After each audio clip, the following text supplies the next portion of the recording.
me. Feed me more.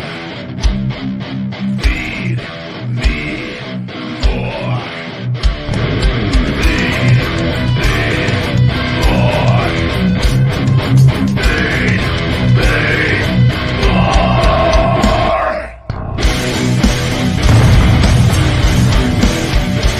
The Ryback Show starts now.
Let's try this.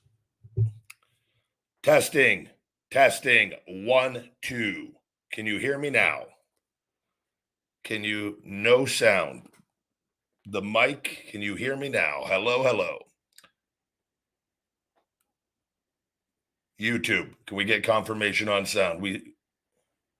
Sound is back on. Welcome back to the Ryback Show, ladies and gentlemen. Jeez. Okay, we're back. I must have somehow hit the microphone off button as I sat down. Okay, we're back. Thank goodness. Good to see all of you guys here. Guys, this show's brought to you by Feed Me More Nutrition, my premium supplement line sweetened with stevia and monk fruit. No harmful artificial sweeteners or colors. For all people, men and women, he, she, and thee, feedmemore.com. Sorry for the technical sound difficulties. I hit the mic to start off the show, but we are back. Super chats are greatly appreciated and brought up on the screen here on Ryback TV on YouTube as well. Guys, this will be the new recording schedule moving forward, 1 day a week, every Saturday between 9 a.m. and 10 a.m. Pacific time on here, going over the week's events, catching up on everything. I'll be on TikTok Monday through Friday, 10 a.m. to 12 p.m. Pacific time, live, and then also 6 p.m. to 8 p.m. Pacific time, also Monday through Friday on that. The big guy, Ryback 22. We're not streaming on TikTok today. I actually had to file. We've got approved for a TikTok shop. Just found out some more rules. There won't be supplements. Actually, they don't allow supplements on the shop, but I could have all the Ryback Feed Me More merch. And also we're going to be doing signed 8x10s, which I'm hoping to get those up today. Feed Me More pendants. We're going to have a lot of different, more like kind of wrestling stuff on there on with the merch and everything. As I go live and promoting that in the shop, I had to actually I just literally filed it, which was what took me a little longer to get on today. I had to file for my Feed Me More trademark for clothing. There was an issue yesterday when I went live on the shop. They didn't have it on the process. You have to get brand authorization. So essentially I had to submit proof that I'm the trademark owner of Feed Me More. So I didn't get there was a violation, but I didn't get any like punishment or anything on the live. Thank God. I just had to submit proof of ownership, which I have all of that. I've had it for many years. So we're all good on all that. Just got to wait for it to be approved. And then we'll get the 8x10s and everything up today. I'll probably be going live tonight, 6 to at least probably around 6 p.m.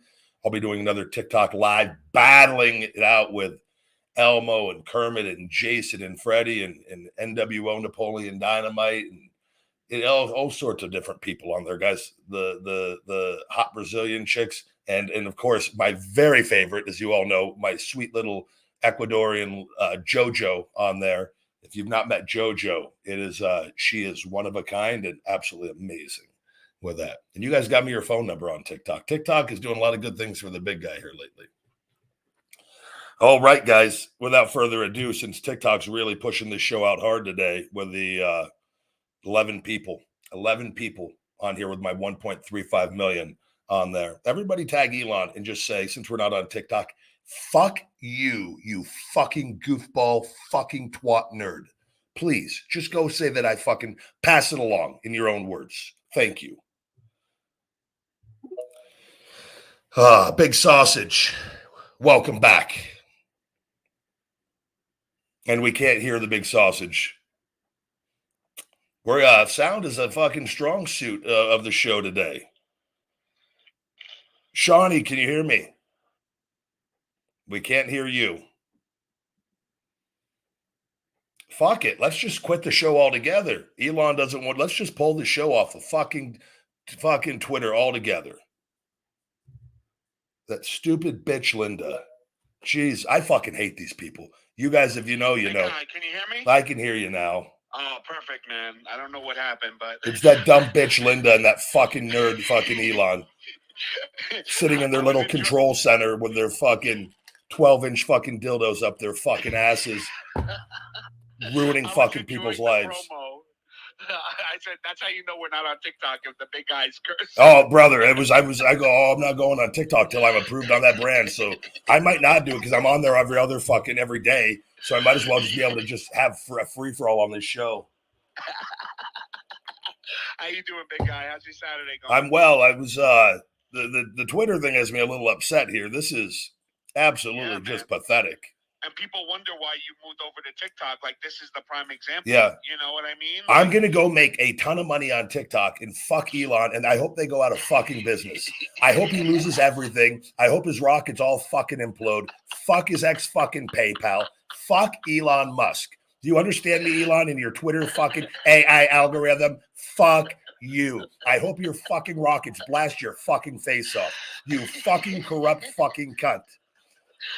I would shell shock you on fucking concrete and then fucking watch one of your rockets fucking melt your little goofball fucking alien fucking pale white ass fucking jelly fucking donut eating piece of shit fucking corrupt fucking idiot ass up. That's how I feel this morning, Shawnee. Send the Peruvian alien after him? I would let the Peruvian alien shit all over Elon's fucking face and let Linda lick it up. That's what this is how much I fucking hate Elon and Twitter, and I want everyone to understand.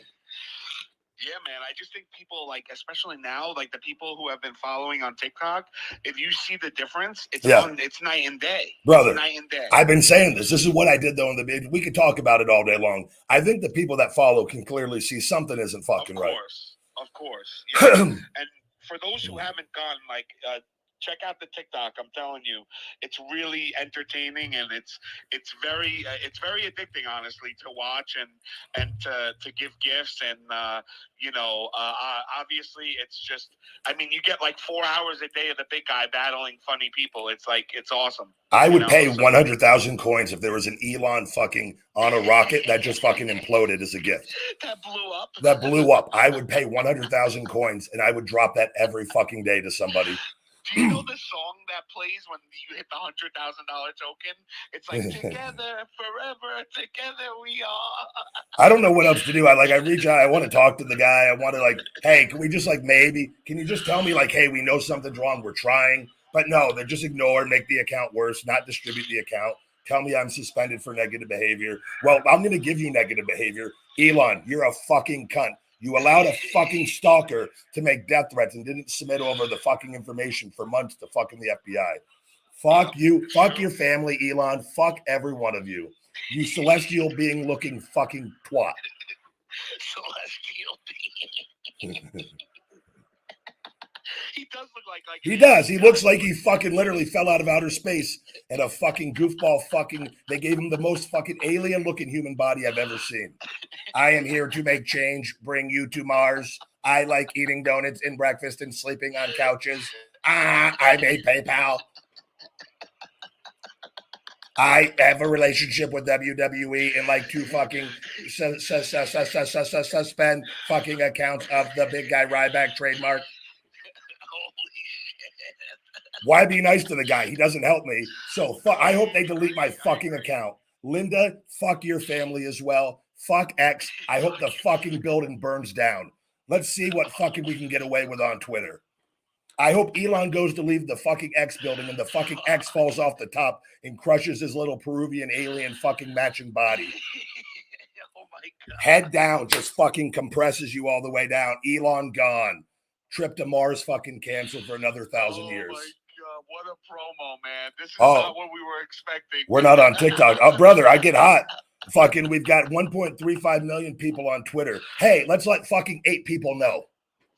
Yeah. You know what? I wonder, like, I don't know if you ever get this, big guy, Sorry, but when sir. you comment on someone's post or something, like, bots will like it right away. Like, have you ever noticed that? Like, yeah. And it's like these, like, it's like fake girl profiles usually, you know?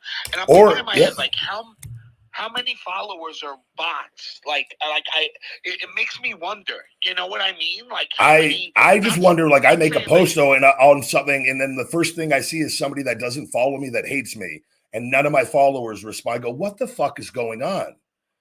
It's weird, man. The whole thing is weird, in my opinion. But how can I be one of the most popular on other ones, and then all of it, but like, and I have the follow. I agree. I agree. Yeah, it doesn't make any sense. It doesn't make sense. And I'm more like, I'm not going to say, I think the hate has played a little portion in some of it, but it's not the majority of people that listen, stick around on the other things, or like I do good numbers, and I don't know.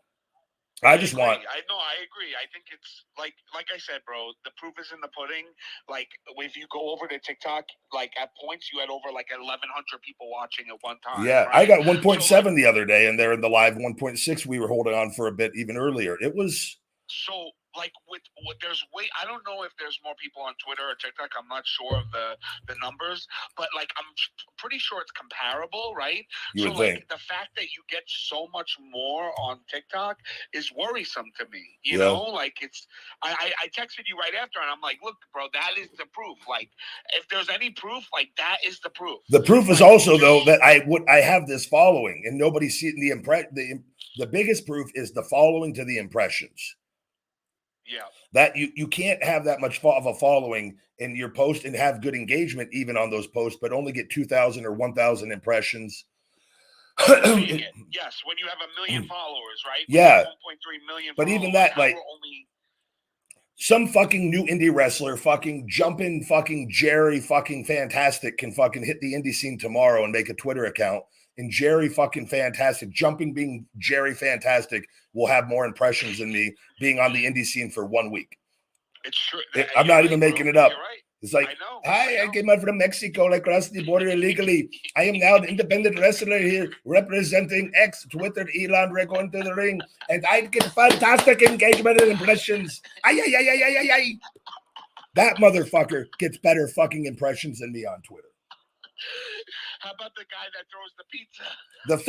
The dude that twirls the fucking goddamn fucking pizza has more fucking impressions than the guy with millions of followers, one of the most followed, recognizable pro wrestlers in the world. Fucking the little pizza fuck. It's me, the pizza flip. I made a fucking appearance at All Elite Wrestling. I am a more famous than fucking Ryback now. Meanwhile, I'm over here hustling my goddamn ass off, beating that fucking cunt Vince McMahon every week, waiting for him to fucking die any day. Goddamn, still alive. Check Twitter every day. Is he fucking trending? Is it because he's hopefully dead? No, he's still alive, Shawnee. Guys, you're getting the real Ryback today. Fuck Vince. Fuck Tin Man. Fuck the entire organization. Fuck you. We're gonna win. Fuck Tin Man. I hope the X logo fucking somehow, after it crushes Elon, some of their mystical technology over there at X fucking magnets fucking raise it up and bring it to Stamford, Connecticut and drop it on the fucking entire McMahon family next. That's what I want. You want fucking ratings? We'll get ratings with the fucking truth. Vince, you little dick fucking fingering your fucking divas in your office while other wrestlers walk in. The truth is all gonna come out, Vinnie Mac. The truth will come out eventually. It big will. guy, for sure. That's how I feel. Fuck Elon. There's so much to speak about, big guy. I mean, we had a week to go, and I feel like this week was so jam packed. I couldn't wait to talk to you today. I have notes. Like I have some notes of the stuff that went on. I figure. The first one, do you want to give an update while you're giving promos on the Chase thing? Yeah, we'll keep this professional on this part, just to give everyone. So there was you can go from that to this. The on a more serious note, Get it out the way now, right? Get it out the way now. You guys, a lot of this show is for entertainment purposes only, with truth mixed in sporadically. So the TikTok trick. Yeah, can't get away with this on TikTok. That's for sure. I would have already been. That account would have been fucking permanently deleted here if that promo would have been dropped on TikTok today. The handcuffs of TikTok are not on today, guys.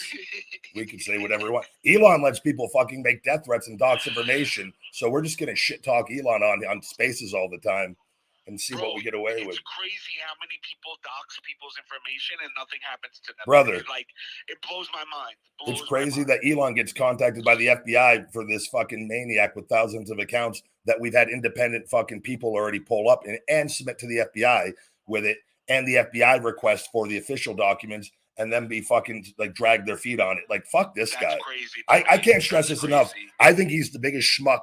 I think he's all fuck. I think he's fake as fuck. I think he's no better. He's actually worse, because I think he says one thing to try to get people on his side, and he doesn't do it.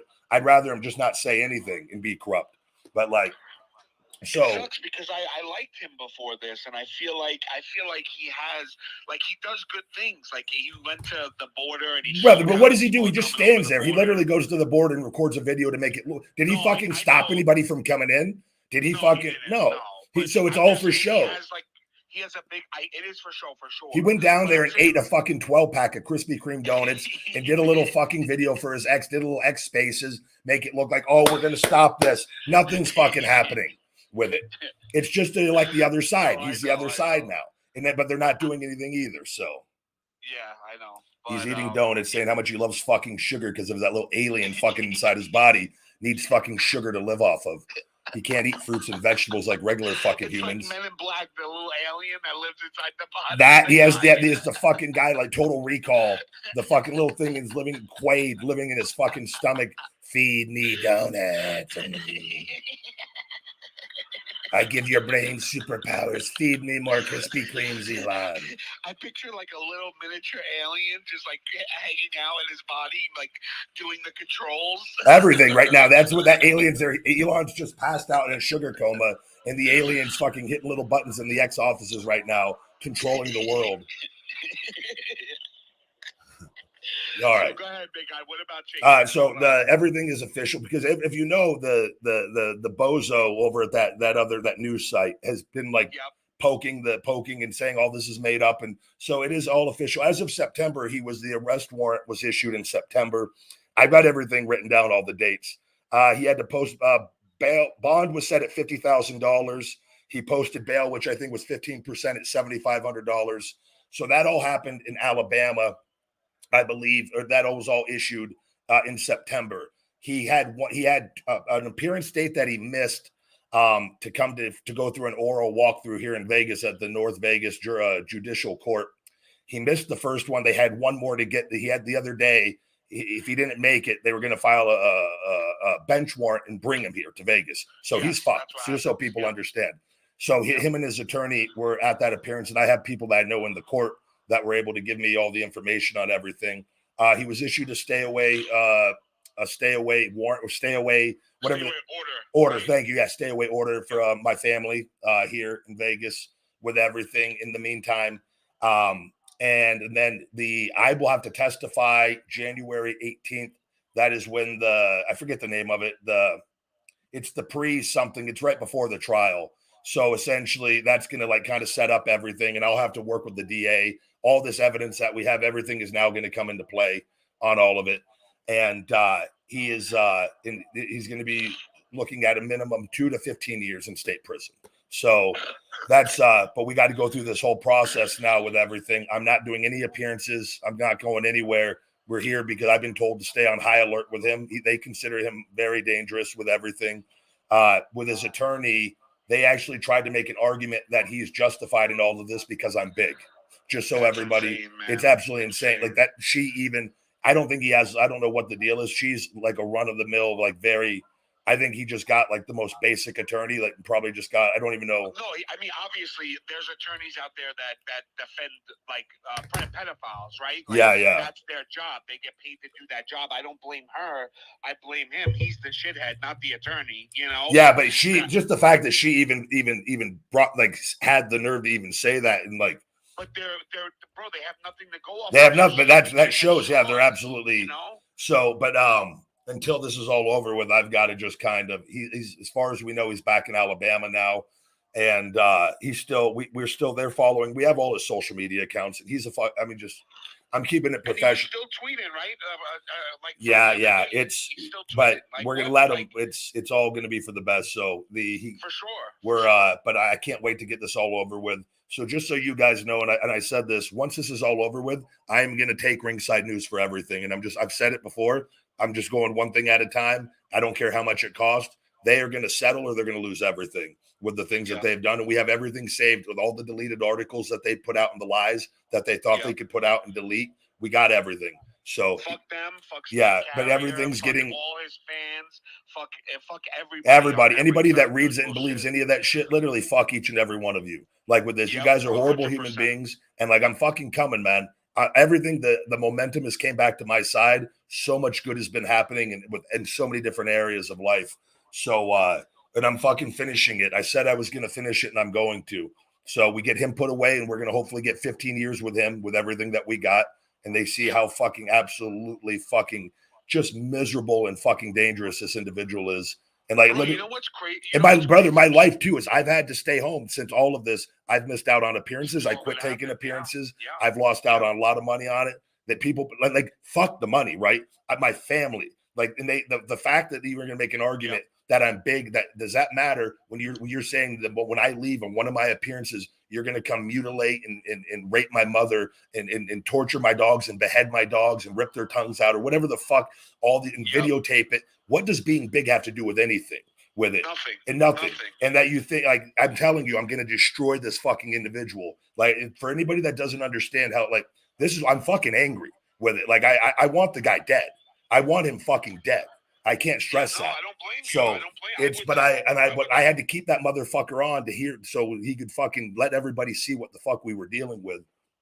And I'm fucking coming. We're not talking about it anymore after this. Fuck him. I can't wait. I hope he takes his own fucking life at some point. The world, he should not be existing on this planet. Individuals like this, I have zero tolerance for. And if I could take it in my own hands, I would. We'll let the law fucking play out. We'll get him 15 years, and hopefully somebody in prison takes care of him, and that's that. Yep, that's it, man. Let the law take it. And last thing I'll say on Ringside News is that I looked at their comments. Every comment section literally has people shitting on them. Yeah. And I'm thinking in my head, like, like, why do they even give them attention or clicks? Because they're the ones, like, even the people that hate them are giving them this, like, clicks and they're making that's what they're doing. They put things out to get people to elicit a reaction, to click on the online and go to the website, and they're making money. And on this, block them. Don't give them the satisfaction. Don't look at that content. You're helping this guy continue to poison more minds and poison the wrestling industry. I'm making an example out of him. I hope you keep fucking telling me I'm not going to do anything. When you get the fucking notice, you're going to know that we're playing ball. You thought this whole fucking Chase stuff was fucking made up, right? Now it's fucking happening. If in case you don't fucking know, you fucking cunt, I don't lie. All right? You fucking goofball alcoholic drug. And I can't wait to get Chase's new mugshot and post it with yours, you fucking drinking little fucking dumbass running from the cops. Fucking God, I would have loved to see a video of that. Big guy, all right, so I got the first topic. All right, let's go. CM Punk is apparently from the Observer, which is Dave Meltzer. Apparently he is in talks, in like really serious talks, to sign back with WWE. God, I hope so. I can't wait. I want this to happen so bad, big guy. What's the over-under on how quick his first fight is? But it's not. God. I'm telling you, the environment's entirely different. He's desperate, by the way. He knows this is his last hurrah. I think this is his final karma. I hope to God he goes there. I literally, when I go, please let him get his ego, give him another fucking debut in his hometown. Could you give a guy that doesn't deserve it anymore on a silver platter? Here's your fucking hometown pop. Let's give it to you again. Let's make you think this, in your ego, feed it of how important you think you are. You worthless fucking fragile Phil fucking punk ass bitch. That's exactly what they're trying to let do. him So go. apparently, they said they're going to set him up. If he does sign, they're going to set him up for SummerSlam in Chicago, which is like it's crazy to me. It's just crazy how much people For Survivor Series, right? For Survivor Series. Yeah. I'm sorry. Yes. Not SummerSlam, but yes, it's just crazy to me. Like they're gonna bring him in. He's gonna get that loud pop, and guess what? He's gonna be. Where are they gonna use him on the roster? In my opinion, here's the deal. Here's what I think will happen if their WWE is, because I think he's desperate. He's the one that if he's reaching out for the fact that he went backstage already. He wants to go back. So what they're gonna do is he's gonna put over Roman probably right away. That's going to be their way of getting okay, we'll bring you back and we'll give you this and that, but you're going to put over Roman. But there's going to be who knows where it's going to go from there. But I just think there's so many guys that are above him now and better than him in every way possible. I just don't see it. I just don't see, he's never going to change. If after the UFC thing, if that doesn't make you change for the fucking better, I think it made him worse because I think he knows he's exposed. And he desperately now wants to prove to people that he's a legit tough guy. And he never was. He never will be. And it's just the fucking reality of the situation with it. And I think he can't live with that. He's the kind of guy who's just going to blow his brains out at some point because he's so fucking miserable in his head. And I'm not making that. That is the truth. He is that fucking miserable. But you guys are going to see. Let him go back to WWE. They'll give him whatever amount of money. He is going to. I love the guys there. The men and women don't deserve to have to be around him. But the fucking management, they fucking deserve it. Bring them in. Let it go down. That's what I'm listen, we know Edge even said it, and we're going to bring that up later on. But in Edge's post-scheme scrum with Tony Khan, he said he feels free. And that's a guy who's been in WWE his whole entire career, and he's telling you that he felt free finally. And the way that he giggled when he said it, it was like you saw like a whole new Edge, and or rated R superstar, whatever they call him now. But the rated R superstar Adam Copeland. Yes, Adam Copeland. Thank you. And you saw he was so happy, and the fact that he got to play his music, and I just can't wait. I cannot wait, big guy. I pray to God that WWE signs Phil because it's just gonna keep exposing him for the fragile pussy piece of shit. Oh, no doubt that he is. I can't wait for Vince and them to trademark Fragile Phil. Get that Fragile Phil shirt out for the punk haters out there. I should actually fucking sell that on the fucking website. I need to make a I actually think I'm going to now that I just said it out loud. I'm going to Fragile Phil. And you gotta get the two arms crossed like his logo with a Ryback sign on it. With a Ryback sign and maybe what I gotta have something like a little bone sticking out of his elbow or something. His elbow broke, it dislocated. His elbow, just the bone sticking out of the elbow. It's fucking. He heard it reaching for another fucking muffin. His elbow fucking came out of socket. He is what a bitch he is. I can't wait. I'm egging him on. I actually want him to confront me. I want him. He hasn't. That little bitch hasn't said it. He wanted that little bitch never did a thing there, and he didn't do it till he did the podcast when I was under contract. And they told me then. Ever since I fired back at him, that motherfucker hasn't said one word. Fragile Phil, you pussy. You are a pussy, Phil. Wherever you want, whenever you want, Phil. Let's go. It's like Shakira. Wherever. He can't shake those hips, so he'll dislocate something. He's fucking calcium deficient. Fragile Phil never has had enough calcium in his fucking diet. Those brittle fucking bones. God damn. I can't wait. He's going to break 2 ribs getting speared by Roman. Need more calcium. That's what calcium fucking CM calcium. CM calcium. That's what the C in calcium. Calcium maleficent. Yeah. Oh my God. Let's give him. We'll make sure he gets a good reaction by bringing him back to his hometown once again. With it, God, like that's the fuck. cheap pop. I love the cheap pops that they get. It's amazing to me. Like, But also though, he puts out all his own stuff on the dirt sheets too. It could very realistically nothing be going on. Also, just he's done this all along, and then he got outworked in AEW because the other guys have relationships with the fucking dirt sheets as well, and outplayed him. Yep. He got happy, but that's his own karma coming back. Yeah, and Meltzer loves the Young Bucks. He loves those guys. He would never choose Fragile Phil over them. So their agenda was pushed, and he got beat at his own game, which I love. But I was going to tell you though, but it's good for AEW everything with Edge, Adam Copeland. I tell you, everything that Punk isn't, he is. He's so much better for that locker room and that environment. And that is a hell of a pickup. Did you work with Edge, big guy? Did you work with Edge in WWE during the SummerSlam in Nexus? He actually played a rib on me. Him and Jericho. It was they did a thing on TV. I speared Edge. I had to hit him with his own move on TV. I posted the video before, and everything was good. But they had a match, a ladder match or something at the pay-per-view. So we did the Raw. They did the pay-per-view that weekend, and then we had the live event or the next TV. There was something.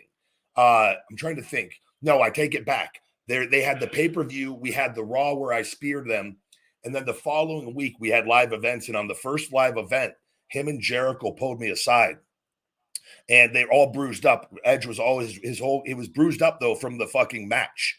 He a ladder made his ribs all fucking black and blue, and so they played a rib on me. Dead serious, pulled me aside and go, look, we all like you around here. You think you have really good potential, blah, blah, blah. But you can't be stiffing people in the ring. He's like, look what you did to me. And he lifted up his shirt and is all black and blue. Brother, this is our first week on the main roster. We're brand new, with all of this. Up to this point, I never had heard anybody in my whole developmental, nothing. And so I think to myself, I go, oh my God, I go, I'm so sorry. And I didn't think. I go, you were fine. I thought after we talked and you said you were okay. And he goes, yeah, but he goes, sometimes these things show up a little later. And dude, Jericho's just kind of looking really serious, right there. And dude, I felt horrible. They let it go. So the whole fucking, we go the whole night of the show, we have to go out there and perform. And all the guys are coming up to me, don't take it personal. It all happens to all of us. We all get stiff from time to time. Dude, they waited till days later. I'm fucking thinking man, am I going to get fired? The black and blue, dude, it was purple. I thought, how the fuck? I know I didn't hit him. That was my arm. And I go, there's no way that I fucking bruised up his entire midsection. It was the Cody black and blue? Yeah, dude. Yeah, but his whole midsection. Yes, exactly that. Oh, man, so I'm thinking in my head, I really fucked him up. And because Jericho's dead serious. He's dead serious. But they also, though, it was look, we really like you. The guys all like you. You're really nice. We know you didn't do it on purpose. But we just can't, we don't want anybody to see. But everybody was in on it. All the boys. So everybody was coming over at different times. Look, don't feel bad about it. He's only one of the top guys, but you're not going to be, you'll be all right. Just don't let it happen again. In my head though, I'm thinking fuck, I really hurt one of the top guys. And so they wait till days later, and then everybody just fucking busted up fucking laughing with it waiting. Oh, that must have felt like the biggest weight over your shoulders. Dude, I was no, but that was Edge. He liked me. He was just ribbing me just to fucking But I've gone along with him from the beginning. That was when he was the biggest, right? Yeah. Oh, dude, he was red hot. Yeah. So it's essentially one of the top guys come over and you're fuck, you're literally weeks on the roster and you're just everybody's already, you're a big fucking jacked up guy and you probably think, this is before all the fake dangerous stuff came out, which now that somebody will think that this is real. This was fake, guys. I didn't hurt him. But yeah, so I've always gotten along well with him. But fuck, that was a rib. Oh man, that's amazing. Yeah, that's what I'm so happy, man, for Edge. He looks so happy. We'll talk about that a little later, but you could tell that WWE is getting worried. Did you see that they're having Taker show up on NXT on Tuesday? What's he going to tell his dead man stories? No, I'm serious. Is he? What? I don't know. He's not. He hasn't wrestled and he's retired. What? Yeah, they said that he's gonna be there. They haven't mentioned, like, I guess he's gonna be in attendance, or I don't know if he's gonna like talk on the mic. I have no I idea. hope they open the show and it's just him in the ring and like Mark Calloway telling stories of the dead man stories for 20 minutes to opening segment on that. I hope that to God that's what it is. But hey, doesn't this show that they're kind of getting worried about AEW a little bit? Yeah, I think they're just trying. Well, they're really putting a lot into it. I'm joking about the Undertaker thing. Obviously, I love the guy. I know you are. I know. I don't know what. I think they're just stacking everything up to get the NXT as much attention as possible. For sure. But they are. I think which NXT outdrew Dynamite this past week. I saw. So yeah. But well, Dynamite doesn't have. So they came out and they. I saw this. I mean, they redacted it. Yeah, because it's also on Fight TV, which is an app, and a lot of people watch it on Fight TV, and they weren't including those numbers. So I don't know what the real numbers were. I didn't see that, but I did see that they were missing a bunch of people that were watching on the app. So here's the other thing too. There was also a glitch. I almost didn't put on Dynamite on TV.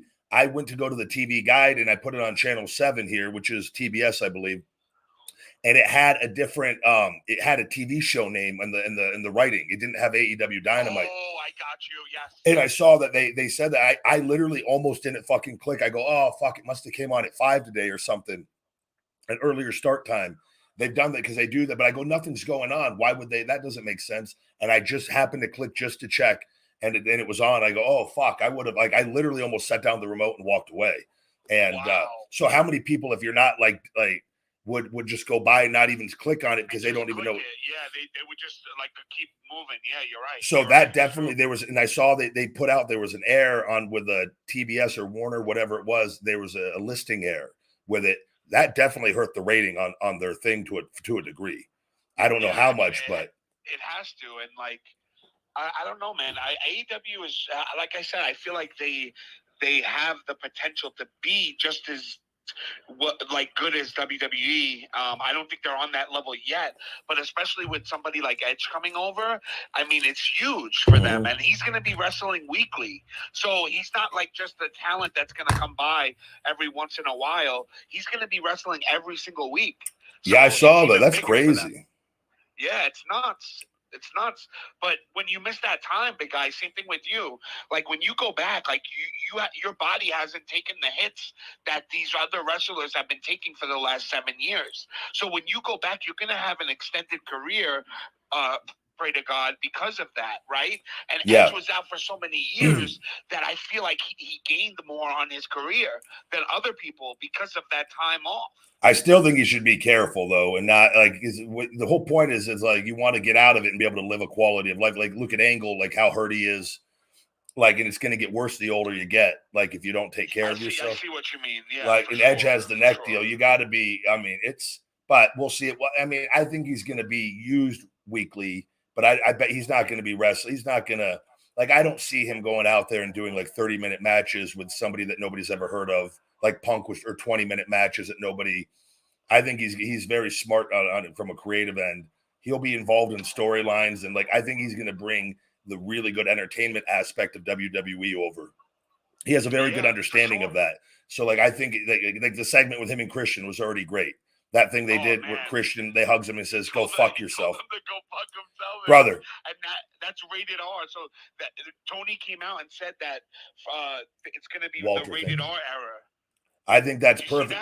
Christian, Christian's doing too his best work. I think that. Oh my God, Christian with the dad jokes and stuff, brother, it cracks me up. But that's what you need. But he should be like that. He's been there for how many years now? Like that guy, he should be being used every week in a major role. Like you don't need guys like that, like walking guys down to the ring. That's what you need. You need to invest in the guys that know how to get over. They have a talented roster. Like you need to. Super talented. You need the guys that look the part, that know them, that understand the psychology, that understand the promo game, and like fuck everybody else. Put the fucking biggest names on TV and go fucking get it.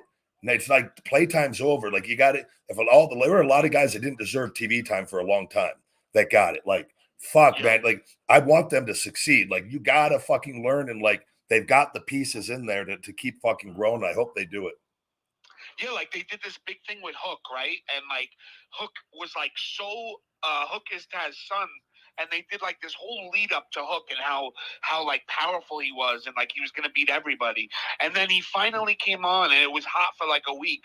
And then it just fell off because there was no other story beyond that. Yeah. And it's like you have to have like a story that keeps going.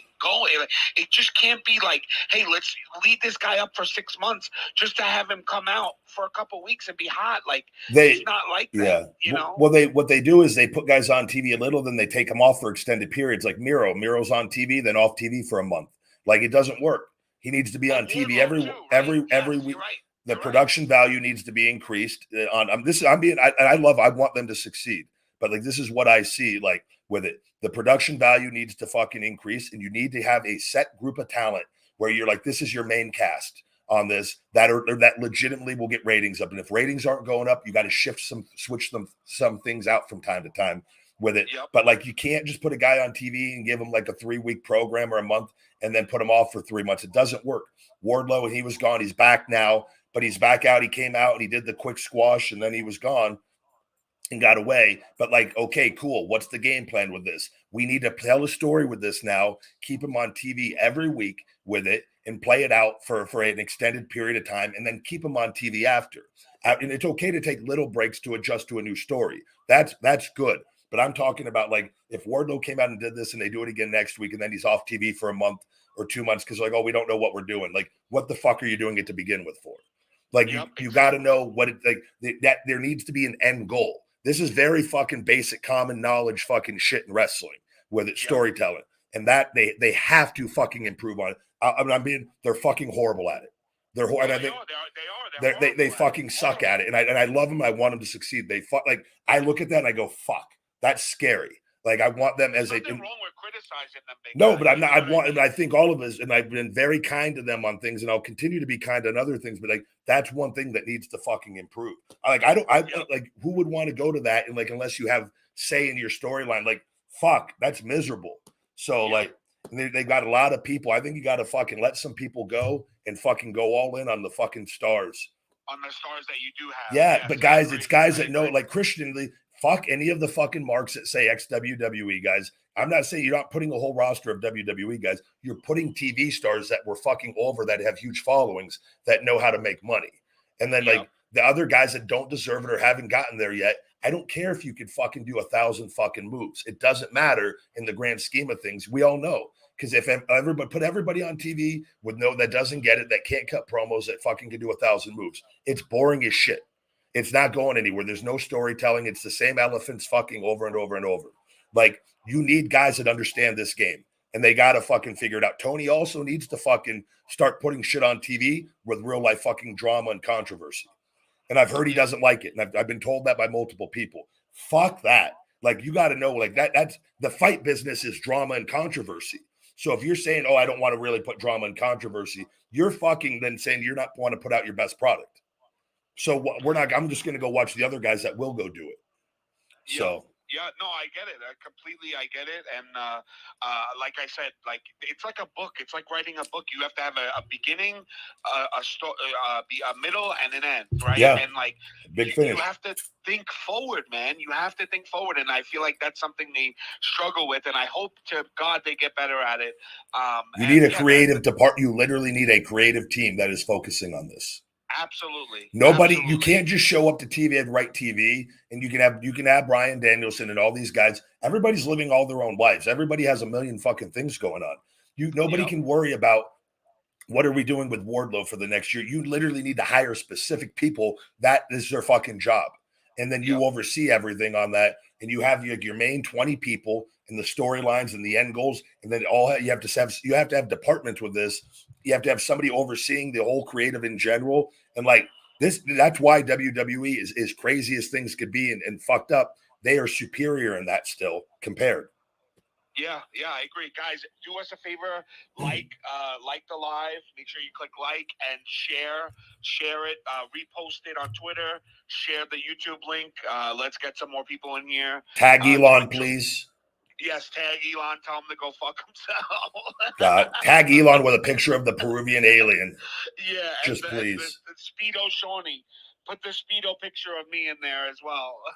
But like I love AEW and want them to be successful and continue on. And I'm like, we need like, it's like we're at a 4-year period now. Like let's fucking go.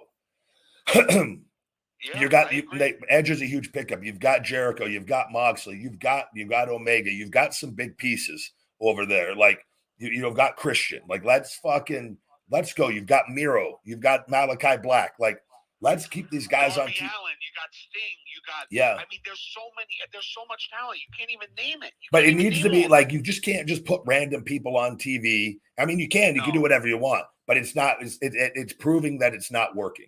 Like, it's not going to work. So I just think that the competition level needs to, like, it used to be so hard to get on TV, like from developmental, like it was a weekly fight. Like if you got a spot on TV, you fucking earned it in developmental Florida Championship Wrestling. Like they just like, it was that competitive. Like that's what it is. But this is on pro wrestling on TV. Like those are, you're dealing with major TV stars. Like Miro is a big time star.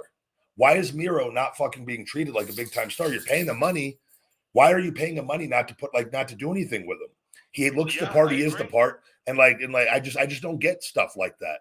Like he was one of the most over guys in WWE. He could be over again with it when he's used rep. But like, it's like, well, we put him on TV and then we don't know what to do with him for another 2 months. It's like, that means you're telling me no thought is being put into it. Yep. What do you feel about Jade? We didn't talk about Jade going in, going to, like, when Edge, before Edge went over, it was like a trade in my mind, right? like all of a sudden, Jade goes to WWE, and then all of a sudden Edge goes to AEW. So what do you feel about Jade, and where do you feel like her storyline can go, and how would you technically, like, if you were a writer, big guy, how would you book her in WWE?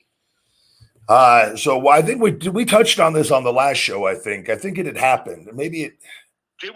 I think it did. I think we did, but not all the way. I don't think I don't know why. But I don't think in great detail. But I think she's gonna. They're gonna, like, we did talk about it, because remember I was telling you. I think they're gonna book her very well to kind of set the tone. And Cody's came over, she came over, because they want other stars to come over, that select people that they know contract wise are going to be coming up, that they can make bigger stars. So they're going to give her the full star treatment, which is what the ESPN thing was. They're going to build her up really well, and they're going to show other people, like, hey, look, I don't care what you've heard. Like, you can make more money and be a bigger star over here. And like, I think that's what they're going to do with her. And I think they're going to bring her in a really, really good fashion when she's ready, when they think she's ready, or whatever the game plan is. I think obviously, you could do, hell, you could keep. I think ultimately there's something with her and Bianca Belair. I just think that's like, because Bianca, just like dominant female wrestler, something. Rhea Ripley, there's something with her as well with that. But like, I don't know if you want to bring her right into that. You could build her up in some way, shape, or form to eventually go through a few different, women in different ways and storylines to eventually the showdown with her and Rhea, or her and Bianca, or something, But I don't. Yep.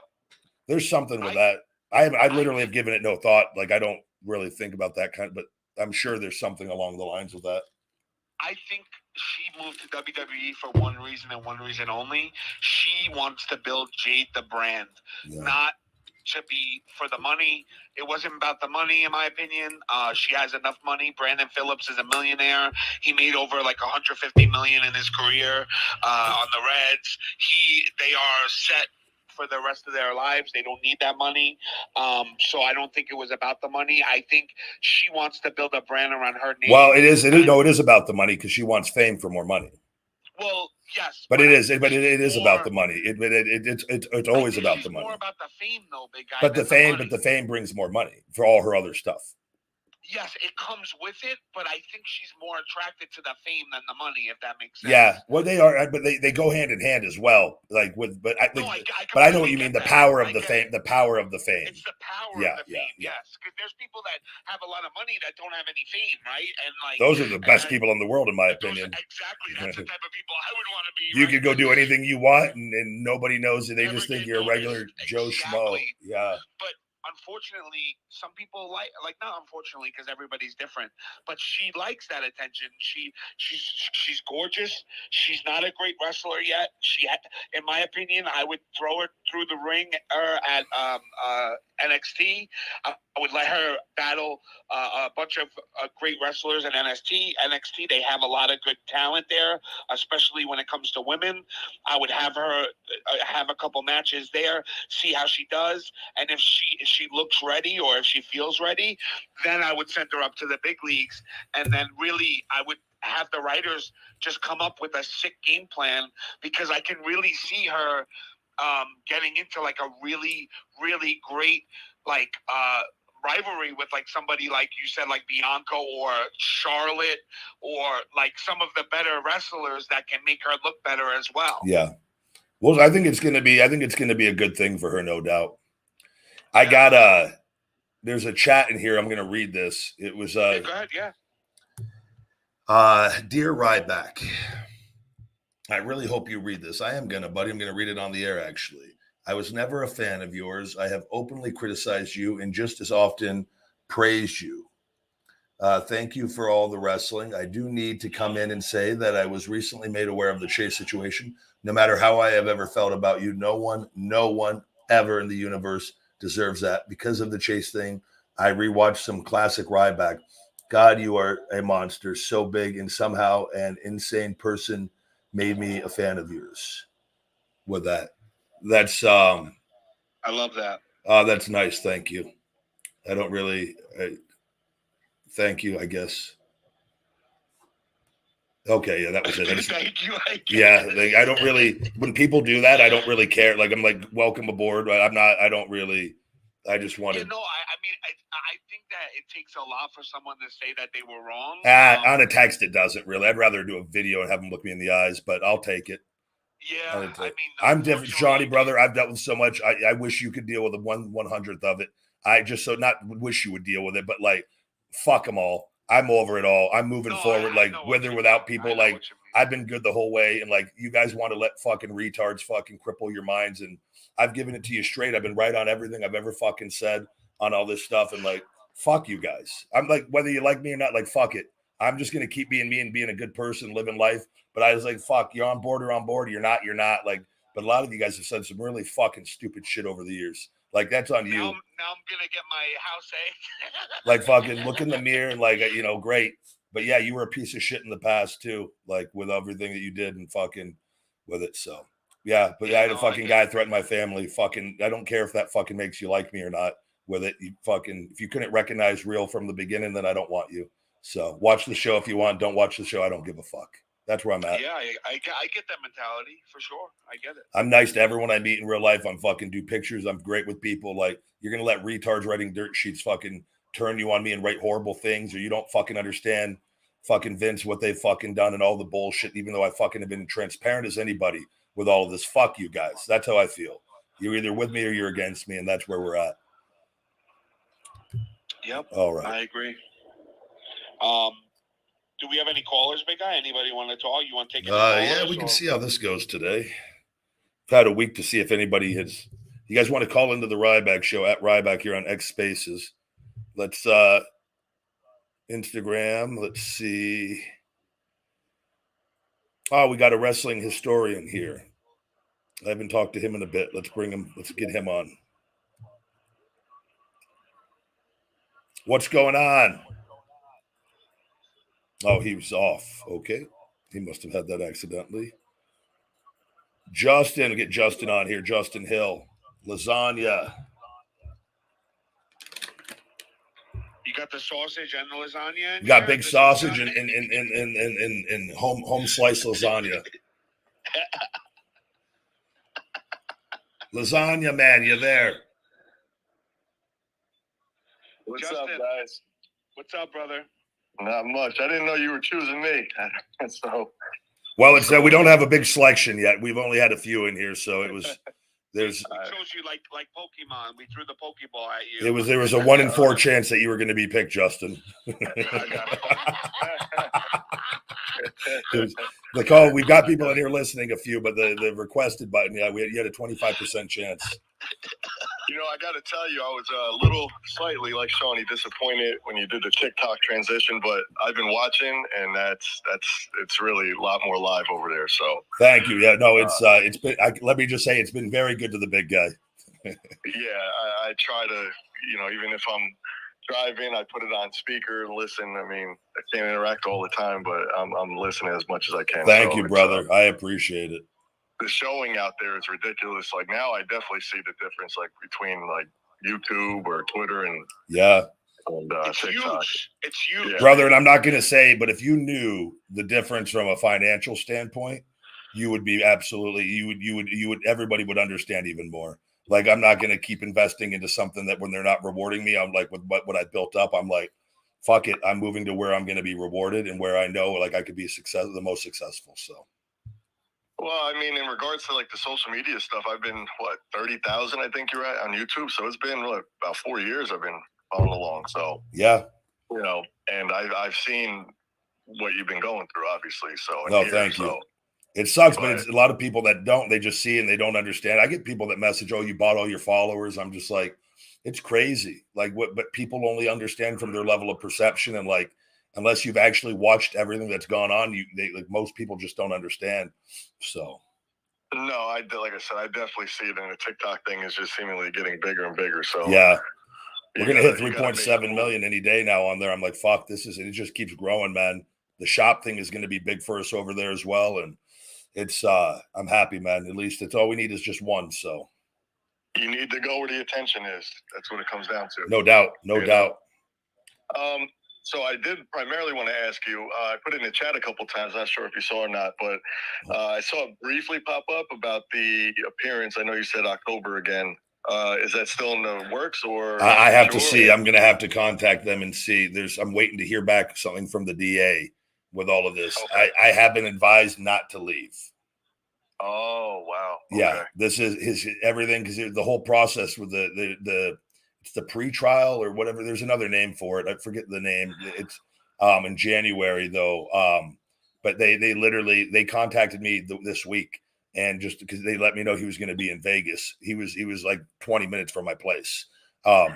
And they let me know like probably best that you don't go for any like extended periods of time. Keep an eye on your cameras and until this is all over with, until we could put him away because you don't know what even though he has a stay away order and all that. But all it takes is him like. We're dealing with a guy as soon as if he realizes he's going to prison or like he could at any point decide I'm going to follow through on what I said. Right.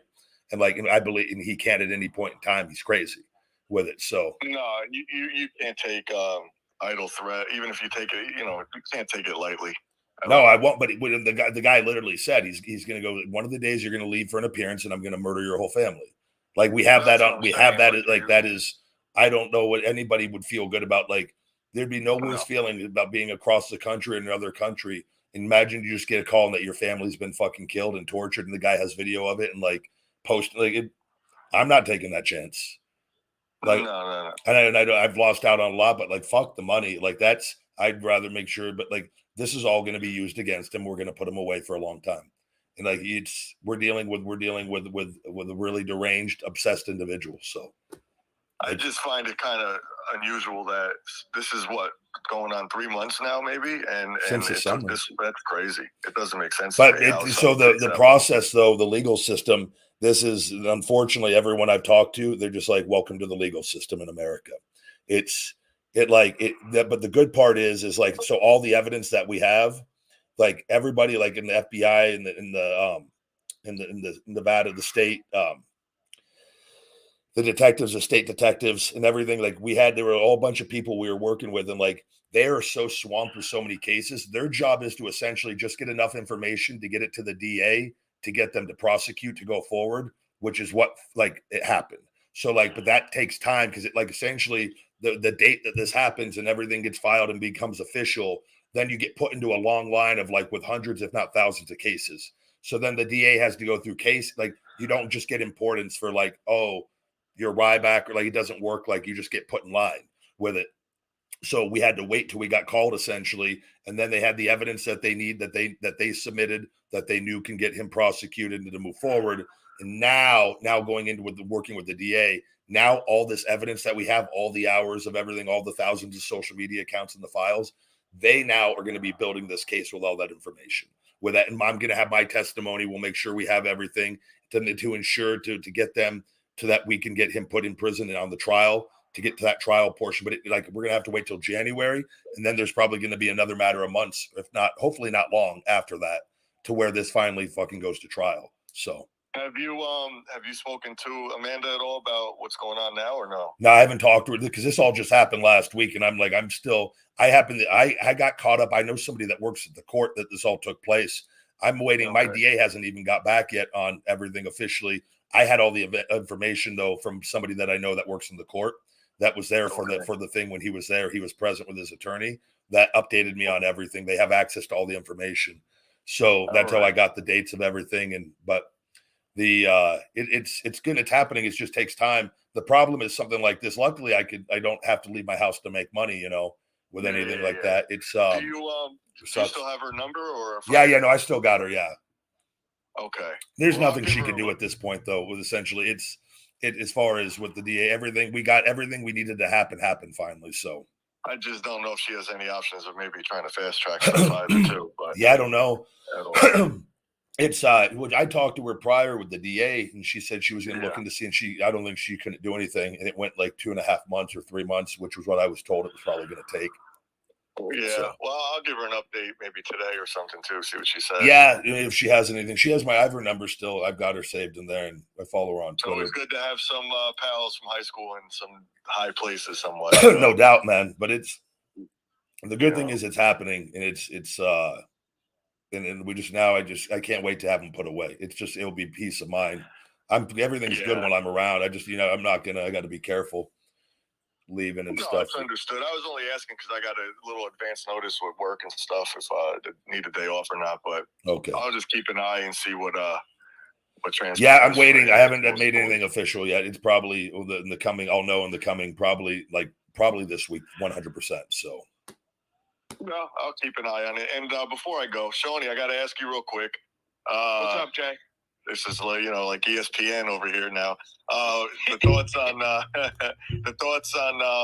Bill, what's his name, David Stearns and Epler out, and you think we're going to have a change coming up? This is the Mets Ryback I'm talking about. Yeah, so.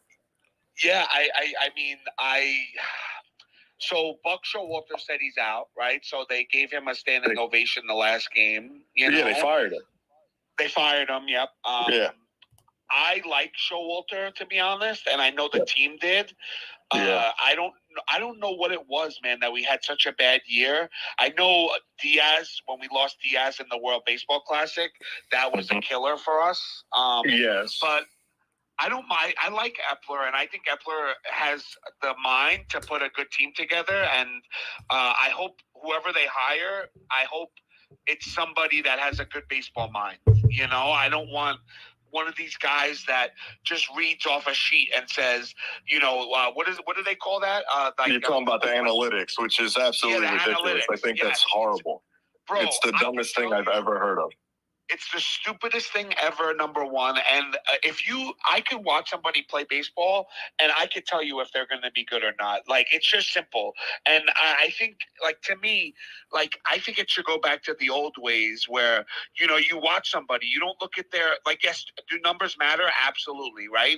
But, these whips and these, what is it called? There's another one. War. It's the WAR, thank you. I know. I really don't even understand what that is. I have no idea. I don't get it. It's winnings against innings pitched or something, and it's crazy. But I just think they look too much into, just like I feel like baseball players work out too much nowadays, and I think they're too jacked. I think that they look too much into analytics, in my opinion, and I don't want somebody like that. I want somebody who's just a natural baseball mind. What about Mike Piazza? Let's just put Mike right on the big stage. Yeah, Mike actually coaches Italy World Baseball Classic. Wow. Okay. I know it's quick. I know I'd bring in Piazza. I think people love him, even though having somebody behind the scenes helping with the analytics, and let Mike be the real coach, though. Yeah. I mean, it's the game. The game has changed. Like with this nonsense, it's like saying the Bulls are 10-2 at home when they wear a white uniform. Like come on with this extra stuff. That's their like AI not working in the best of ways. Yeah, it's like comparing series like the Bulls and Celtics over the last 30 years. Like half of those guys are they don't even know their name anymore. Yeah. Like what does that have anything to do with today's sport? But hopefully it's a good change. And Diaz, Shoney, I don't know. I mean, how many opportunities did we get to where we needed him to come in and close anyway? You got to get to that point. You know what I mean? No, so it's very true. But when you know you have a better bullpen, I think you have more confidence in the team. And, with baseball, bro, it's a lot of mental. Like, there's a lot of great players that if they go through a mental period, they'll go through a slump and then they'll break out of it, And I think baseball is like 80% mental, in my opinion. And momentum like carries game to game to game to game with these guys. It versus does. like the NBA, like back and forth or football, interception, momentum changes. Bro. I think they need to bring in the names. Piazza, head coach, put Bonilla on the bench and let him start earning that fucking pay that he's been paid the last like 30 years. Paid, isn't he? Yeah, put him on the pay where he's already fucking getting paid. Just have him just sit on the bench every game. Just fucking make it a fucking clown show. Like, let's just fucking in the media every day.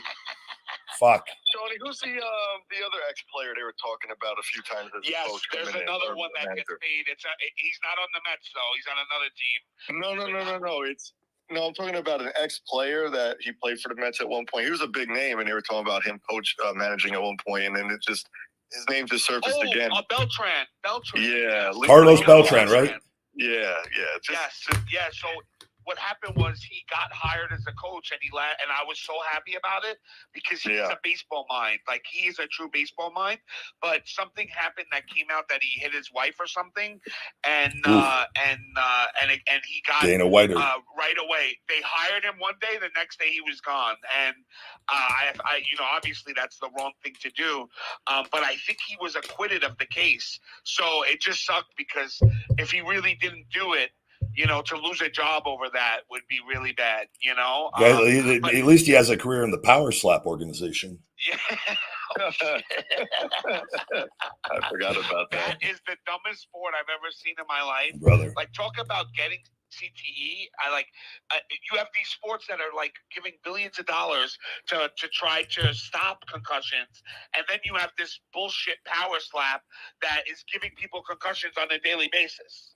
With very little pay. With very little pay and exposure. It blows my mind that these fucking gorillas actually do this. But people do anything for money. Like, I'm telling, like, as far as like fame or like they get a little bit of fame and money, and like, but it's not a long career either. There's no way. Like, it's not like you can go and have like a 20-year career doing that. Like, you're going to be shot at some point. Exactly, big guy. Yeah. But Justin, thanks for calling, man. Are you from New York or? No, I'm in Jersey. I'm in Woodbridge. Actually, one more thing. I heard you guys at one point bringing up the Rawway Rec Center or something like that. Like, it's like right down the street from me. I wrestled there, man. That's where I wrestled AR Fox. Oh, wow. I literally live I could drive in like 3 minutes to the Rawway prison. Holy shit. And that's where I'm at. Yeah. Rawway Rec Center is like on the Indies. It's like a huge place.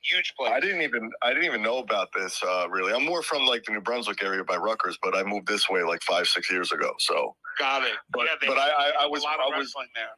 I didn't know because, like I said, it's like the prison, like where they filmed Ocean's 12 at one point, and that movie with Rock was Stallone. What was it? Prison Break. Remember the prison movie with Stallone back when? Was that called Prison Break, or am I thinking of another movie? No, that's a show, bro. Big guy. No, it's something along those lines. But I know like George Clooney, they filmed over there, so I'm like literally right down the street from that prison. That's why when you guys said Rawway, I'm like, wait a minute. Is that it? No. It's an old movie. It's like Lockdown. Oh, okay. It's like an old Stallone movie. Oh, okay. Got it. And you guys also, last thing, I swear, the filter on TikTok with the turn you into a WWE wrestler. I saw yours Ryback. I'm like, wow, it turned Ryback into Ryback. And then Shawnee, yours, I showed my girlfriend, Ryback knows of her, Emily. I showed her. She's like, that was awesome, the one they did for you. Thank Johnny, you, like man. that. And I look like Spike Dudley, so I gave up. Justin, thanks for being awesome, man. We appreciate Thank you, you, brother. Justin. Good to hear from As you again, always, buddy. You guys are great. All right, man. I'll be listening in. Take care, Have buddy. a great day. Be safe. You too, fellas. Be good. Why can't every caller be like Justin, man? Justin's been one of the best ones. I've known him on Twitter for years, and like That's I actually awesome. met him. I met him on Twitch. I think on doing Twitch when I did video games like during the pandemic. I did like a 3-month period of just like playing Mortal Kombat and one of the other games. Just like I would do it at night here and there. And I met him on there, and we just BS'd while I think we were playing one of the games, and and then followed him, and just ever since, like I was like, oh, that was a good little deal of like getting. That's awesome. And then he's always been really cool with everything. So How'd you do on Twitch, big guy, when you did Twitch? It was when WWE became their official partner, everything went just. I don't get any numbers on there. God. I'm not even. I didn't even know. Oh, that's right. What's his name? That all happened when I was on there. My numbers were better. It wasn't great, but they were better than after that official partnership. I mean, we're talking like I get like this show gets like maybe 3, 4, 5 views on there.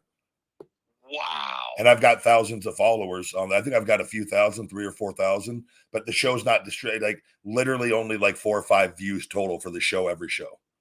That's ridiculous. Yeah, man. yeah. That's absolutely maybe ridiculous. 10 or something here. Like, but it just shows like it's not being pushed out on the platform at all. And the show goes to the platform every show we do. Yeah, it's insane, brother. It's what do you do? Insane, but if you hide somebody, you make them irrelevant. That's why this is what is. But it's like, well, you go, how did he get this? Luckily, I'm not on other things, so. But it just shows you the differences. It's like, how can you get millions on one thing and there are hundreds of thousands and then none on another? It's odd, but.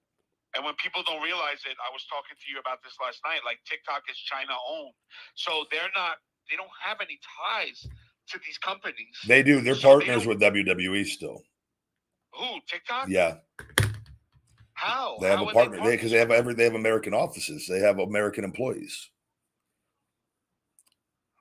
How do they get all these partnerships? He's one of the most powerful people. The WWE is one of the most powerful organizations in the world. If you look at big corporations with Vince, man. But this is why. But we don't need to talk about the details of like. But I've found ways in different things, and it's good to know other people and make connections, and you get some people that have your back that can maybe counter some of the things that they're doing. Yep, 100%. And but I haven't met those on everything like Twitter. I have no connections. I can't. They are, and you guys can see. I'm like I don't exist on Twitter hardly. No matter what I do, like it's very few. And I know that Elon, and I'll tell you another example. When they talked about the restrictive coding, this was last year. There was a period of like 3 days where Elon said, if you switch to a private account, it bypasses all the restrictive coding that's been put in place, and your account will be seen by your followers. I got hundreds of thousands of impressions for 3 days on a lot of my tweets. And then all of a sudden that disappeared and it went back to being restricted. So that alone, and I just remember that, and I go, everybody, and I put a tweet out, and everybody, oh my God, I see your tweets for the first time. It was all my own followers responding to my stuff with that. People just said it today. Like, what's her name? Autumn wrote like, "Hey, big guy, I couldn't see your that you went live at first. Yeah, and I had to go on your page. Like, that's like, why is that happening? But how is that? Like, but nobody. So you're not. That's why the numbers. You're not going to see it. So she said it didn't notify me, but I read your tweet, so I was aware of it coming on today. Yeah, like that's crazy, man. Like it's so. But if I don't pop up, but how many people are going to go? Oh, Ryback. I'm going to go click on his page to go at his show. Like that's why they're doing the time, at least saying the time gets some people in here. Whereas if I just did this randomly, it might not. The numbers would be way worse with it. So it's 100%. It's really frustrating, man. Yeah, but. Bring on another. Go ahead. Sorry. Go ahead, big guy. Go ahead. I was going to bring on another caller, but what were you going to say? No, I was just going to keep talking about Edge and stuff. But go ahead. Let's take another call. See what they have to say. Yeah, I love it. I love the calls. This is a wrestling historian. Yeah, someone's saying they don't get my YouTube notifications either. Yeah, I get that all the time, guys.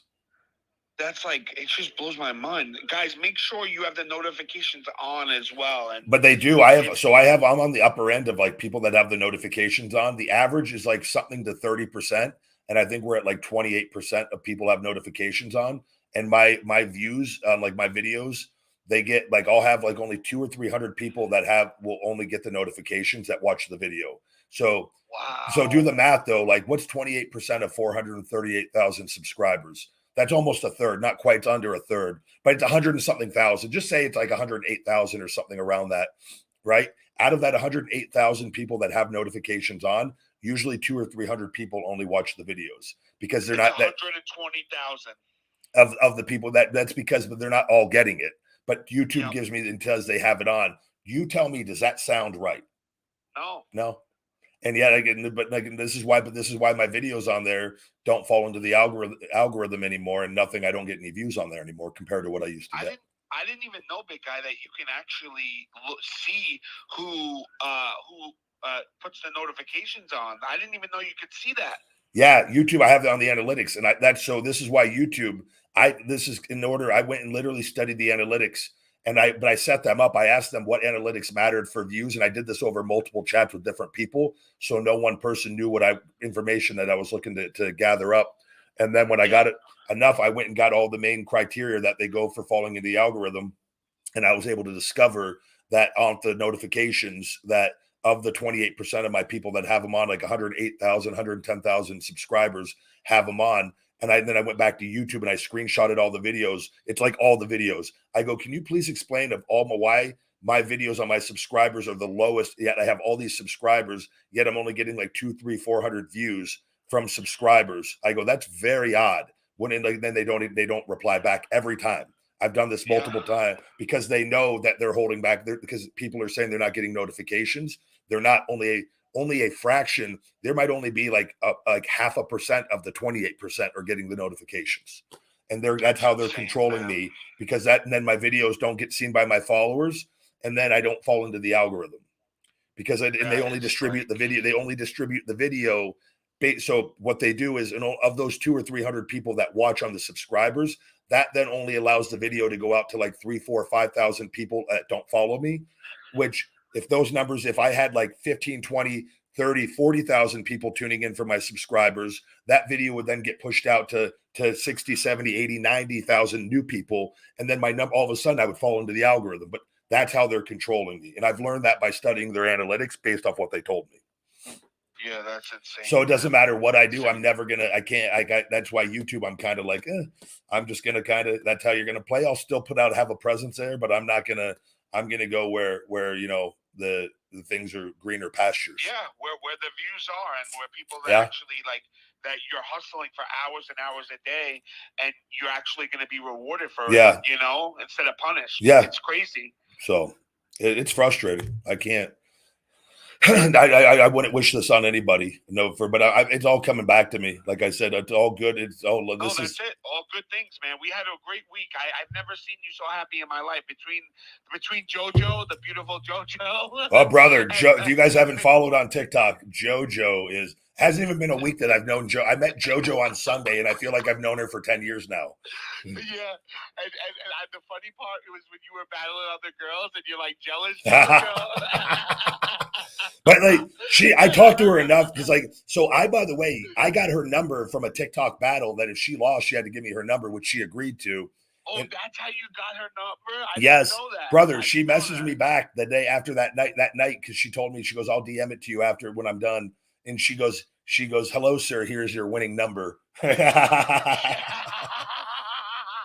didn't realize that she hit the lotto too. Yeah. No, brother. I'm telling you, I've talked where we have so much in common, just everything from mindset to she's clearly I think a much better looking individual than me, but there's she's so positive. Yeah, I love that. No, I adore her already. She's awesome. So, but yeah, I test her out to see how jealous she gets. I'm just going to bring her on with the Brazilians next. I'm just gonna see, but like I'm gonna make it known. Like the other thing is, like I let the other girls, I feel like kind of know that I'm like Team JoJo, but I just want to see if JoJo how she acts when they're on. Big guy, you got to bring the 3 Brazilians in at once, and then bring JoJo on. Brother, what I got to do is do a team battle, and then I go on the team of one of the other Brazilians and just see if JoJo just stares a dagger through me during the. She will. I know it. I wouldn't. I would be on her team. I'd have to. I couldn't. I would. Fuck that up. Guilty. I know. That's what. And guys, I'm telling you, you gotta watch these lives. Like even if you just come and support and watch, and it means everything. And the funny part is, like, he battled like the real Napoleon Dynamite. No, brother. By the way, that's not the real Napoleon Dynamite. Oh, it's not. No, the guy that I had to go look this up again. So I think he's known though as being his name is Patrick Cutler. I looked him up initially and it pulled him up as Napoleon Dynamite. And I go, that's what I found too. I looked him up because I did my background before I followed him because I didn't want to then go look at the Napoleon Dynamite. It's John Herod or John Herod or the guy's name. You'll see him. Because he said yesterday during the live, he's going to go meet the real cast of Napoleon Dynamite. So he's one of these guys that plays like I think he makes appearances or does things as, like I met a Jeff Goldblum like impersonator that I thought was him. He was so good. But these guys go to like conventions and they go around and like they essentially kind of trick people. But like they're known that they're not really them. But this guy looks so much like Napoleon. I really thought it was Napoleon at first. It's not. Oh, yes. Yeah. So, but this guy, he's. I thought it was him, this is just like NWO Sting and WCW. NWO, yeah, NWO Napoleon. That's what it is. Man. He's not the real Napoleon, but I can't believe it. He looks more like Napoleon than the real Napoleon. Napoleon does, yes. Bro, and now the other Napoleon doesn't look as much like the other Napoleon. Doesn't look as much like he still looks the same, but like he doesn't look as much like Napoleon as Patrick Cutler does. So like Patrick should actually be the new Napoleon, in my opinion. Yes. And guys, if you haven't been on the lives, he also battles Freddy Krueger. Oh, and Freddy. Freddy Krueger is one of the top people on the battles. And Freddy, we found out yesterday that he has a baby. Brother, I didn't get to see the baby. I can't wait. I was saying, bro, I put on the thing. I go, feed me more baby, but I should have put in a comma, then baby, because I think it just made it look like feed me more baby. Oh, yes. I see what you're saying. But I wanted the baby. But I saw you. I dropped that monster truck on Freddie yesterday and the witch just to get a little shout out from him. Never hurts over there because a lot of his followers have followed me and dropped gifts too. So yeah, he's really good. He always shouts you out. I noticed. But like, guys, like really, it's so funny. Like, and then there's a couple people from YouTube that are big stars on YouTube that also do this. Like this lady Moon. Moon, tell that. Yep, and she's like, they get millions of views on YouTube, like no joke. Yeah, I went 3-0 against them. I have not been beaten by them yet, actually, which is like. I've had like Freddie, we put up 290,000 points against Freddie. That was last week. In that one random game where everybody was just dropping bombs on my side with that. Like, but that got me in the rank. I've already been in the rankings 3 times in 2.5 weeks, that's insane. Which Freddie already said. Freddie goes, you're going to be, and granted, I don't know if I'm going to be, he goes, you're going to be absolutely monstrous on this platform. And I got hooked up with the agent and like over there, where they help you get more views and more like, so it's essentially I'm getting the rocket strapped to me here on TikTok, and it's gonna be good. So, but brother, also, he kills it. Kermit the Frog, Elmo. Oh God, battle. Brooklyn Elmo is one of my favorite things. Brooklyn Elmo on TikTok. Please go follow him. Holy shit. I laughed so hard. He put on the hoodie. He had a little hoodie on. He had the chain with the glasses. I was laughing so hard, big guy. Like, man, I'm telling you guys, really, I'm not just saying it because I love the big guy. I'm saying it because it's really, really, really fun. And I laugh my ass off, honestly. I can't stop entertainment. when I'm watching these Thank you. I look at it. anybody that doesn't understand the TikTok battling, it is a game, it's entertainment, but like there's a lot of positives with it. Like I really believe whoever invented this is a genius, but they like the gifting portion of it, and it can be addicting, but it's a good thing. You actually get like the feedback of like giving something to somebody like a gift and seeing them be happy because of how they do the animations and everything on there.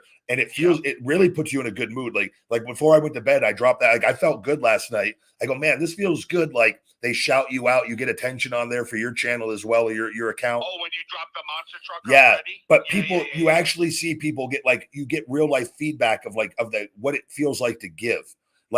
Where people feel good. And there's a lot of people that go, oh, you're just doing like for money, and this money is a big part on that. But I highly suggest everybody wake up to the TikTok battling because, and I told you, Shawnee, like with the way AI, if you have a business like me, this is the greatest thing in the world.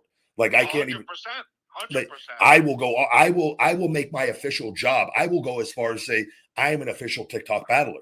That job pays better than almost anything else on the planet, by the way, especially with what I've got going on there and my other things and how much money it makes me on my other things.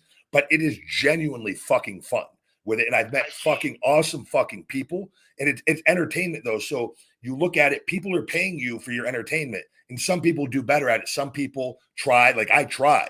There's other girls that just are hot, and so they just sit there and be hot. But that's their deal with it. But you have a choice of what you want to watch and what you want to support. And you also, if you do it, you get people on your team that rewards you back. And then people aren't paying real money on this all the time. They're using their coins that they win on their live battles to go back and reinvest, which I reinvest a portion of what I win to go reward other people. And I'm telling you, it is a beautiful fucking thing. Yeah, I guess I'll explain how it works for people who don't understand TikTok, because I know there's a lot of people out there. I tried to tell my wife what it was. Like, what the hell is that? Shawnee, why are you wearing a Barney costume? Shawnee, why do you get a Barney puppet? Bro, that has to be so uncomfortable, by the way, for those people who are doing the puppets. Oh my God. Even Freddie with the costume, he does it for 8 hours a day. He has to be uncomfortable, you know? Dude, he puts in serious time on there. He puts in major time. He's always on when I'm watching. If I told people what Freddie makes in a night, they would shit themselves. They would shit themselves. Yep. I can't, and we're not personal, and I'm not going to say it, but yes, and I'm telling you guys, you would shit yourselves, and you probably wouldn't even believe it. Yeah, but there would never be another negative comment by anybody on the TikTok battles ever again. That's why I laugh when people Me say, too. "Oh, you're begging for money. You're begging for money." No, it's not. It's a game, but you learn the game and you play the game. That's what the game. Exactly. The game is to say, "Hey, get my followers to gift me points." Yes. And the points comes from gifts. And you what happens is you buy coins on TikTok. When you go to gift the person that you're supporting, it gives them the points, and there's a bar on top, and it shows how many points each creator has. And it's 5 minutes each battle, and whoever gets the most points wins. And it's back and forth constantly most of the time. It's like who's more popular, who has the better supportive team. And then you have people waiting in the shadows that will drop, they call it snipes, that drop huge gifts last second to switch. Like I've had it where I've been losing the final seconds, and then my team drops bombs and we win the final seconds. And I've been on the other end where we're ahead by a lot. and then we lose. And then a chick with fucking huge tits gets fucking little fucking David that drops his fucking bank account in there because he's hoping that she'll fuck him later, and she's never going to, David. She's never even gonna look at him. And he drops a fucking $30,000 lion in there, and you're like, fuck.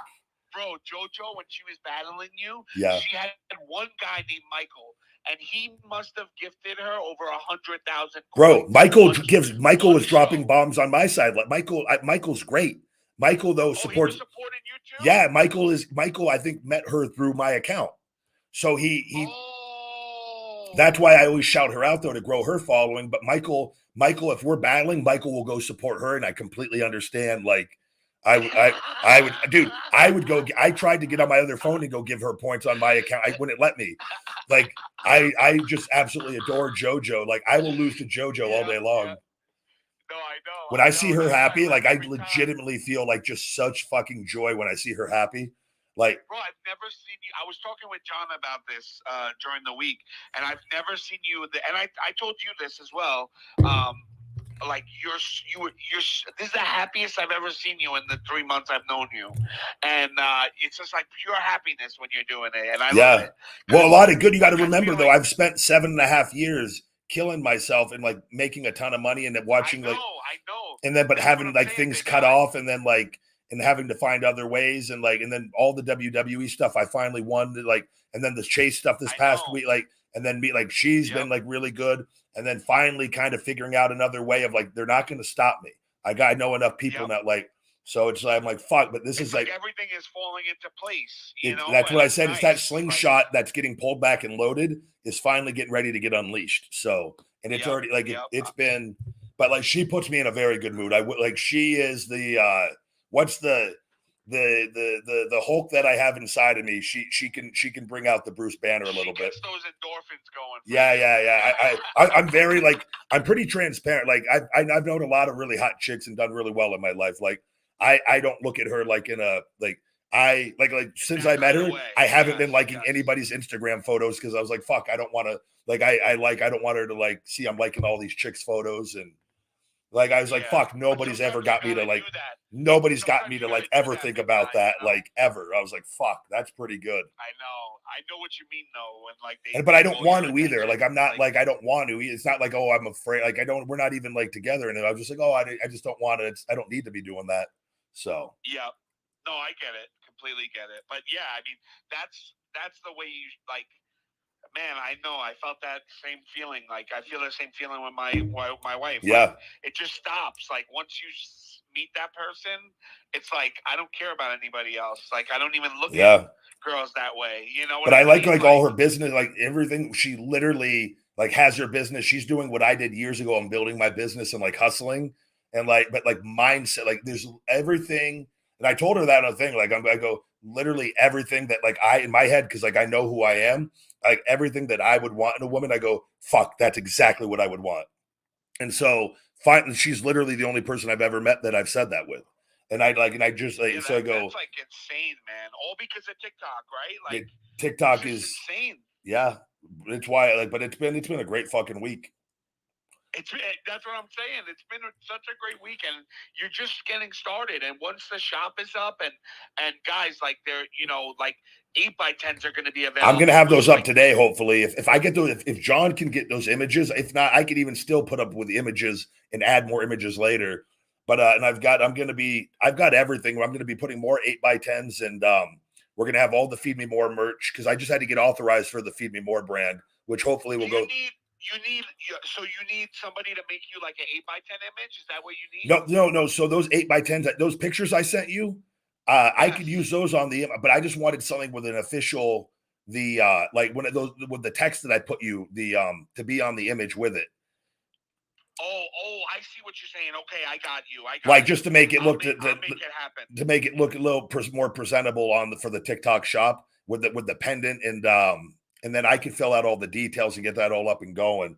And then I see what you're saying. My brand is approved because like I want to be able to promote those when I go live tonight because I'm not going to promote my shirt until the Feed Me More brand. I got to be authorized for that, but I could promote my images and all that when I go live. So I'm going to either way, I'm going to upload at least one of them and have them up there, and then I could improve it, later. So I'm gonna have X John if he could do it for us right now. But yeah, like I just. Bro, like, and people don't realize, like, you don't sign a lot. You're not one of these wrestlers that signs their life away after they stop. You barely sign, so your autograph is very valuable, and you don't have a bunch of 8x10s out there. So this is the first time in a long time that the fans have actually a way to support you by buying your 8x10s, and I think it's a huge thing. It's a huge thing. What we're gonna do too is with the Zombie Sailor toys when the new action figure comes out, which that's not going to be out till next year, early next year, but the pre-sale with it. But eventually, like what I'll be doing next year is I'm going to have a certain amount of them that I'm going to take and then sell them signed on the TikTok as well on the shop where people can buy signed because I don't do a lot of the appearances anyways. Where they can get the new action figure signed too and just figure it all out with all of that as well as for sale for the Zombie Sailor toys. But it's going to be good, man. We're going to have a lot of, the only thing is supplements can't be on there. I just read in their rules. So That's like I can have all the. You know what's crazy? But you can't have supplements, big guy, but they can sell Skittles and stuff and food, Yeah. right? Like, isn't that weird? You're not allowed to have any weight management, fitness, anything. I think it's crazy that they. I'm hoping one day, because Instagram is like that as well. You can't have you can't have a supplement shop, and I'm like, this is natural supplements, ingredients taken from food with that. But why they do that though is because they don't have enough levels where they are an understanding in their team where they can distinguish between like healthy supplements and then people selling like SARMs or drugs. Oh, I got you. And so what they do is instead they just go, well, nobody can sell it, because that way we just avoid the problem altogether, rather than like have a team. The liability. All they would have to do is just have a team and just go look at the website and the products being sold. And like you have anybody in the know of supplements and they'd be like, no, this is all fine. This is all good stuff. Like, but nope, they don't have that classification within their system yet. Damn, man. But I can at least, it doesn't matter because we got the merch and the 8x10s and then we get what we want, the benefit out of having that for the lives. So that's all that really is where, and in that I can always direct people to Feed Me More Nutrition on feedmemore.com and plug all that. And all that does fine with the marketing that I have anyways. So we'll be fine. Yep. Big guy, I want to talk about Fastlane quick, tonight's pay-per-view. Wait, there's a fucking pay-per-view? I didn't even know that was tonight. Yeah, it's tonight, and it's unreal. The way they ended SmackDown last night was unreal. Unreal. Did you see it by any chance? What? No. Okay, so I'm going to break it down. It was LA Knight, right? And Jimmy Uso? It was LA Knight, and then it was the Bloodline was around the ring. Like Paul Heyman and the Bloodline were around the ring, but like out of the ring, Okay. And all of a sudden they like go to the Judgment Day comes down, the music breaks, they all come down, they walk around the ring, and they're looking at LA Knight and Cena. Cena's also in the ring with LA Knight, and Paul Heyman shakes the Finn Balor's hand, saying that they'll agree to fight against Cena and LA Knight together. So they get up on the ring, and all of a sudden LA Knight and John Cena are like getting ready for them to come in the ring. Like there's like 8 of them or whatever. Yeah. And then all of a sudden, whose music hit first? It was Cody, the second one. Cody comes out and helps them. And I forgot who why can't I think about this? Oh my God. It was one more guy that came to help them. It was Cena, Cody. Chat, can you help me out? Somebody in the chat over on YouTube who helped them out, because I missed the ending. It was another guy, and then all of a sudden they just started beating each other up, and Cena and LA Knight and Jay. They said, was it Jay? Jay? Who's Jay Uso? Oh, Jay Uso. Thank you. Yes, it was Jay Uso. Thank you, Jay. Thank you. So it was Jay Uso. Bro, so Jay Uso came out as the third person to help LA and Cena, and then Cody came out. Okay. So it's 4 versus the 8, and they put a beat down on the Bloodline and the Judgment Day, and then Cena did his. They all did their finisher to one of the guys in the Judgment Day, and that's how it ended. So tonight the matches are. Let me tell you what the matches are. I wrote it down. So tonight, WWE Fastlane, it's called. John Cena and LA Knight versus the Bloodline, Solo Sikoa and Jimmy Uso. WWE Women's Championship, Io Sky versus Asuka versus Charlotte Flair in a 3-way. That's a 3-way I like to see. Undisputed Tag Team Championship, Judgment Day, Damian Priest and Finn Balor versus Cody Rhodes and Jey Uso. LWO, Rey Mysterio, Santo Escobar versus Bobby Lashley and the Street Profits. And then the World Heavyweight Championship Last Man Standing match, Seth freaking Rollins versus Shinsuke Nakamura. So that's the show tonight. It's going to be incredible, I think. Yeah, I'll make sure if I get home, put it on. I'll probably, just for a bit, I'll probably go head to head with it on TikTok battling, though. Try to take away a little bit of their audience. Ryback versus Brooklyn Elmo going head to head against Fastlane tonight. But like, if big guy, the way that it ended last night, and I didn't watch it. I saw it on Twitter. They had the whole, you know how people post like the ending, you know. Yeah. So I watched it on there. It was like a 4-minute segment, and it made me feel like I was in the Attitude Era again with the storyline. Oh, nice. Because that, like the way I remember, like being a kid and watching the Attitude Era, it would always end on something like that with like a cliffhanger. Yeah. For the next show, you know. The shows are better when I was just thinking about this again the other day, and we talked about it. Like, I wish more fans would just stop with the dirt sheets and if you stop reading those things, those people will go out of business if everybody just quit. But what would happen is you would enjoy the shows much more though. Still, it's just like imagining like if you went to go watch like Game of Thrones or a TV show or Sons of Anarchy when it was hot, like, and you go and read the spoilers and then go watch the show. It would like be so much less exciting knowing what's going on, and then you'd be mad like, oh, this show's not good, but it's your own fault with it, and it's all the fans' own fault that you're reading this stuff, and then you go and you like, it's like in football. Imagine they're going to watch your favorite team or your Mets. You're going to watch the Mets, but you go read the transcript. You got the spoilers before the game comes on. You were magically able to, like, you wouldn't enjoy the game.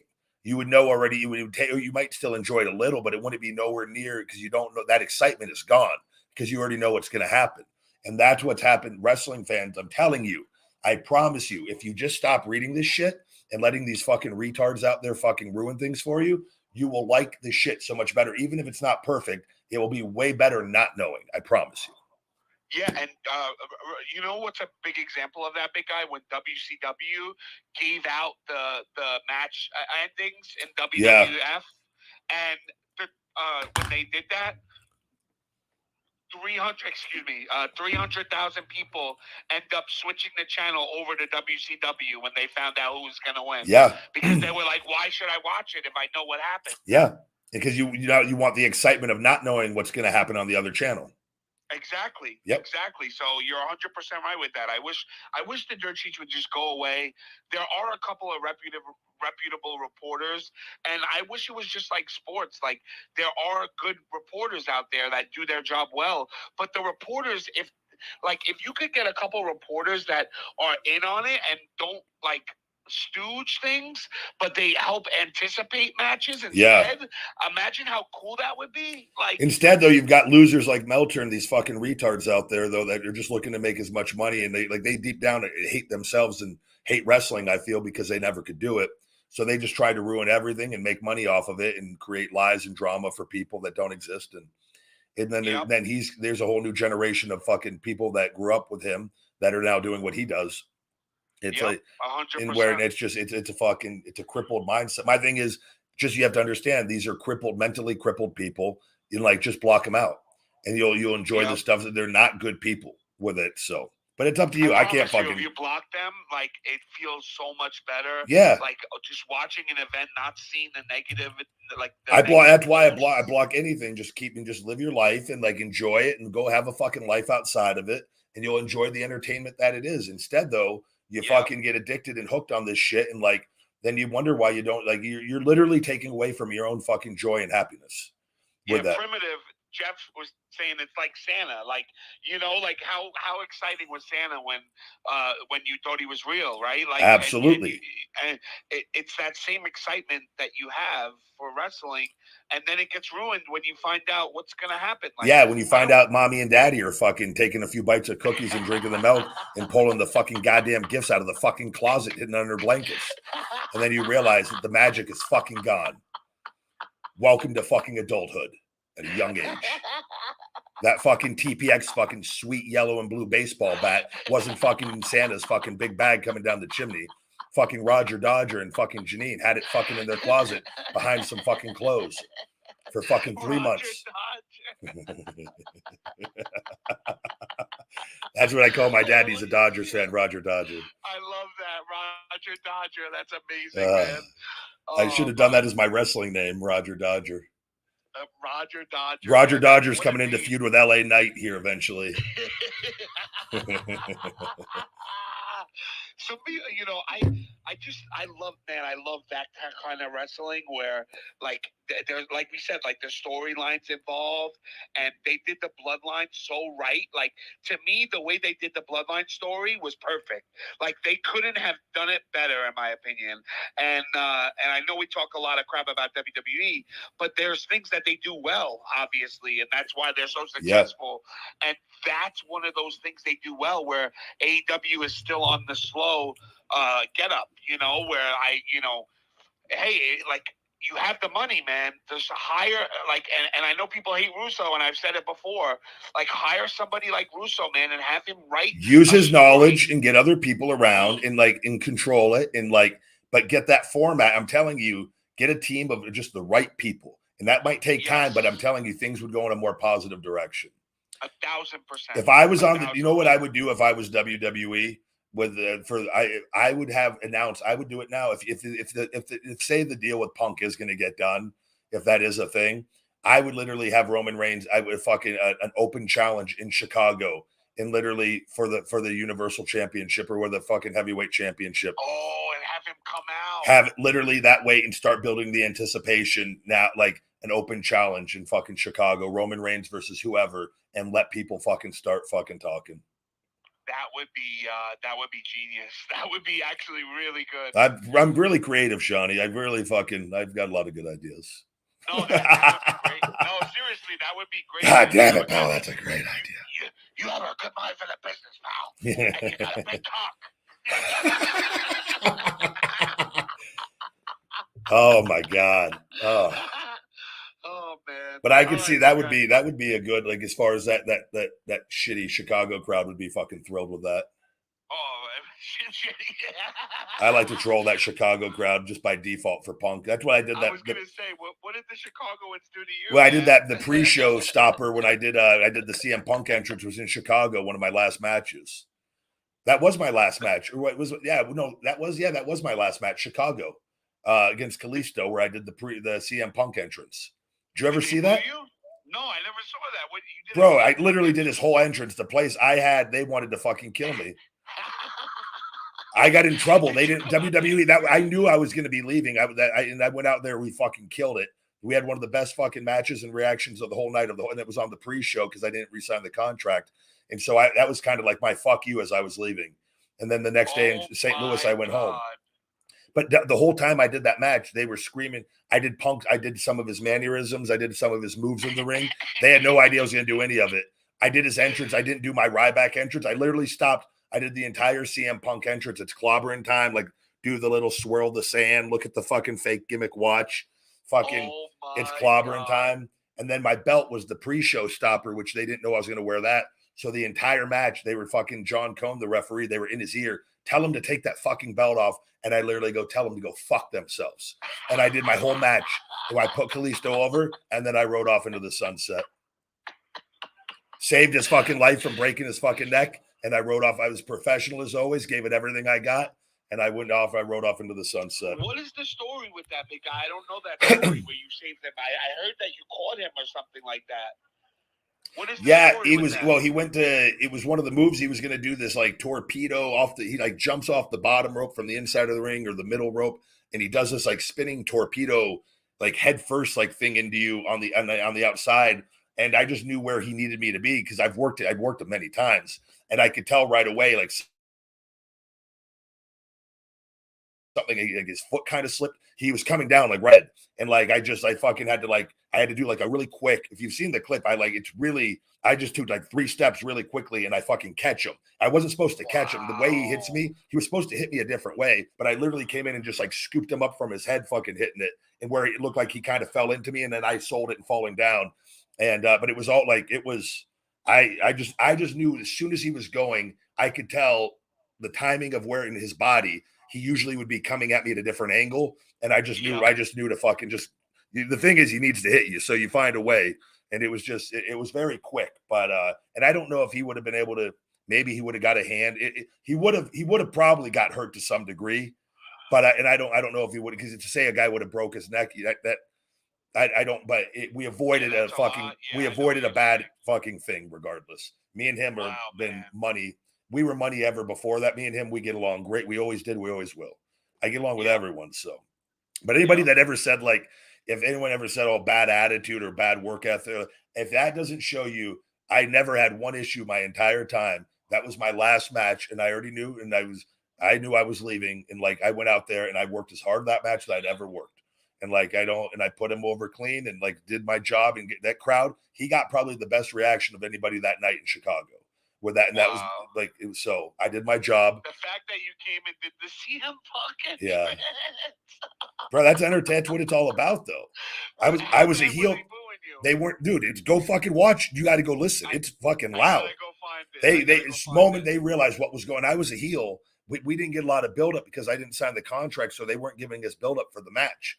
So I just said, I thought about it the week ahead. I go, well, I'm going to fucking go get as much heat for this that I could fucking get because I'm putting him over. So the louder they boo me, the more they're going to pop when he beats me. And it worked. So guys, can somebody DM me that clip if you can? One of the listeners, if you don't mind, DM me that clip. I got to watch it. That's amazing, man. And that's how you know you were like, fuck you, because you were like, oh, who cares at that point? You know, I literally told them, not John Cone. I love John Cone. I know. John, but when he said Kevin Dunn said, take the fucking belt, I go, you tell him to go fuck himself. There's literally, I'm in the ring. I literally look at him and John never again. He didn't say anything after that. And we did our whole fucking match. I went to the back. I left the next day. I got to St. Louis. I sat there for a bit. I thought about it. I go, yep, today's the day. Told him, take me off your fucking TV show. They go, do you want to go talk to Vince? I go, I never want to fucking see him or talk to him ever again. I'm out of here. And I left. Wow. I saw my buddy Dolph on the way out. Dolph didn't know it was real. And I go, I'm fucking out of here. I'm free. And I left. Literally, just fucking. Do you know I quit a job like that? And I don't know if you ever. There's a movie where they. I don't forget. I think it's called like Office something. Office Space. Office Space. Yes. Where he tells everybody to go fuck themselves. Yes. Yeah. And so I did that. When I met my wife at one of my first mortgage jobs, and we started dating, and the owner of the mortgage company was her best friend's dad, and he didn't like that we were dating. So he was giving me a hard time. Every time I would get up to go to the bathroom or take my 15-minute break, he would actually be watching me on the camera, and he called me into his office like, stop taking breaks. And I'm like, what do you mean? I have a break. Like, you can't tell me I can't go to the bathroom. Like, what are you doing? Right? And he was just giving me a hard time.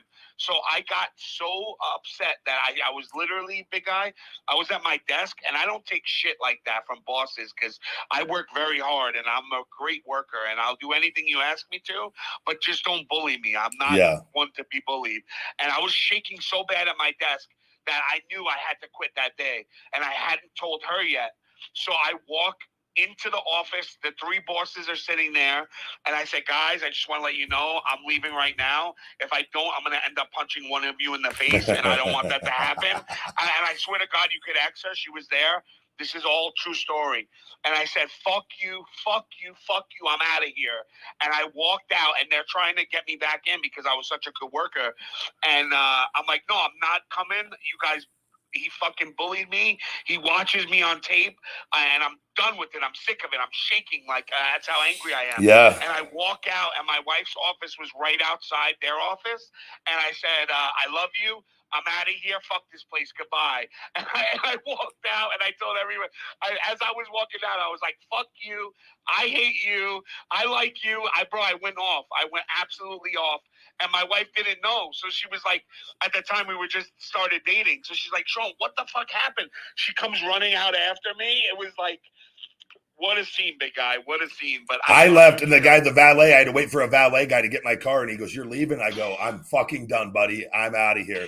And he was like the only one that really knew at the time. I went straight to fucking Hooters, and I got some fucking chicken, buffalo chicken wings and a big cold beer, Shawnee. And then that Pat Buck, the fucking dweeb, fucking Ryan Satin, the fucking dirt sheet fucking goof, fucking starts like, Pat was telling me, oh, this Ryan Satin guy's trying to get the story. I'm like, what? How the fuck did anybody know that I'd left? Like, I didn't talk to anybody. Nobody knew. I was like, that's how quick. Like, some of the wrestlers told I don't know, but it was like, or Pat, I don't know, might have had a relationship with him and like might have told him something. I don't know, but I was like, that was my way. Like, I didn't even know who that guy. Who the fuck is Ryan Satin on that? But I was like, that literally, I'm talking within like 30 minutes of being in Hooters, I got a text from him that he was saying he wanted like to talk to me. I go, who the fuck is that? I had no idea about the dirt sheet stuff, like those people. I go, what a fucking like. Then I would quickly discover what all that was about with a lot of these guys. And he wasn't trying to do anything bad, but he was trying to like get information. I'm like, how the fuck would anyone have any information? I'm literally, nothing's been fucking announced. Yep. So big guy, this guy Nick, he's in here. He just messaged me, and he said, "Please tell Ryback that I want to speak to him, but I can't speak very well because he has cerebral palsy. Can we get him on the show?" Who is he? I don't see him in here. Nick, N-I-K. Do you see him? Oh yeah, yep. Well, let's see. I'll invite him to speak. See if we can get him on. He didn't take it. Oh, he didn't take it? That's weird. He just messaged me. Let's bring on Zygarde, see if Zygarde has a question, see what's going on. Or just tell him to text the question if he wants. Yeah, that's true. Yeah. That might make it a little easier that way if he's easier. Oh, we got Mike waiting to come on as well, the wrestling informant. Oh, Mike's here too? What's up, Zygarde? Hey, Ryback. Hi, Shawnee. How are you two doing? What's going on, brother? Yeah, it's kind of a little bit of a roller coaster to me because I was going to ask both you and Shawnee about what was your thoughts about Trick Williams losing the North American title match? I have literally no idea about it. Do you think that was a good decision or a bad decision? I literally I don't know anything. I don't even know. I did watch it, so I could say my piece on it. I like Trick. I don't think Trick should have lost the belt, in my opinion. I do understand why they put it on Dom though, because they want Dom to make NXT bigger, and it seems like they're trying to make NXT the third brand that they always wanted it to be. And I feel like now more than ever, they're putting all their eggs in that basket, and you could tell by them bringing the Undertaker on to speak this Tuesday. They have Becky down there. Cena, Heyman, I think are appearing. Heyman, yep, thank you, big guy. Was Cody on that as well? I don't think Cody was on there yet. Yeah. No, I believe he was about to appear to make a special announcement on that week. I believe he might be. They might really be stacking that episode to beat Dynamite. That's what they're doing, in my opinion. Yeah, no doubt they are. Yeah, they're doing it to get back at AEW for sure. I already know the opening segment is Undertaker comes out and he starts his dead man story. It's going to be a 20-minute segment. He's going to be telling a story about a drunken Ric Flair story on an airplane and really getting into it. And right when it gets good to the good part, they're going to hit an NXT heels music. Braun Breaker's going to come out and cut a heel promo on Undertaker, that how he can't come out here telling his stories, that the past is the past and this is about the future.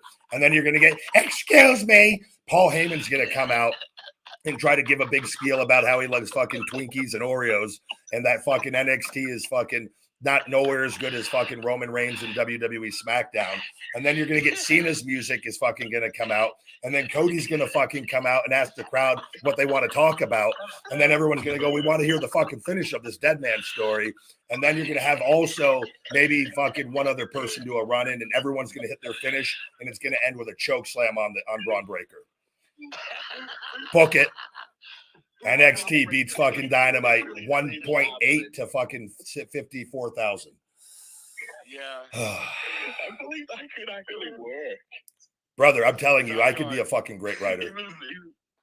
I can get Taker on TV. We can get Taker some mileage out of the dead man stories.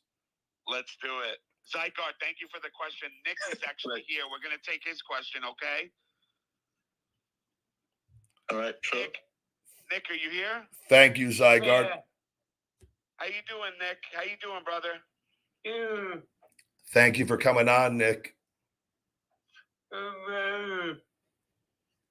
You wanna talk to the big guy? Yeah.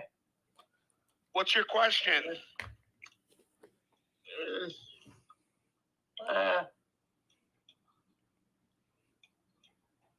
Do you want to type it?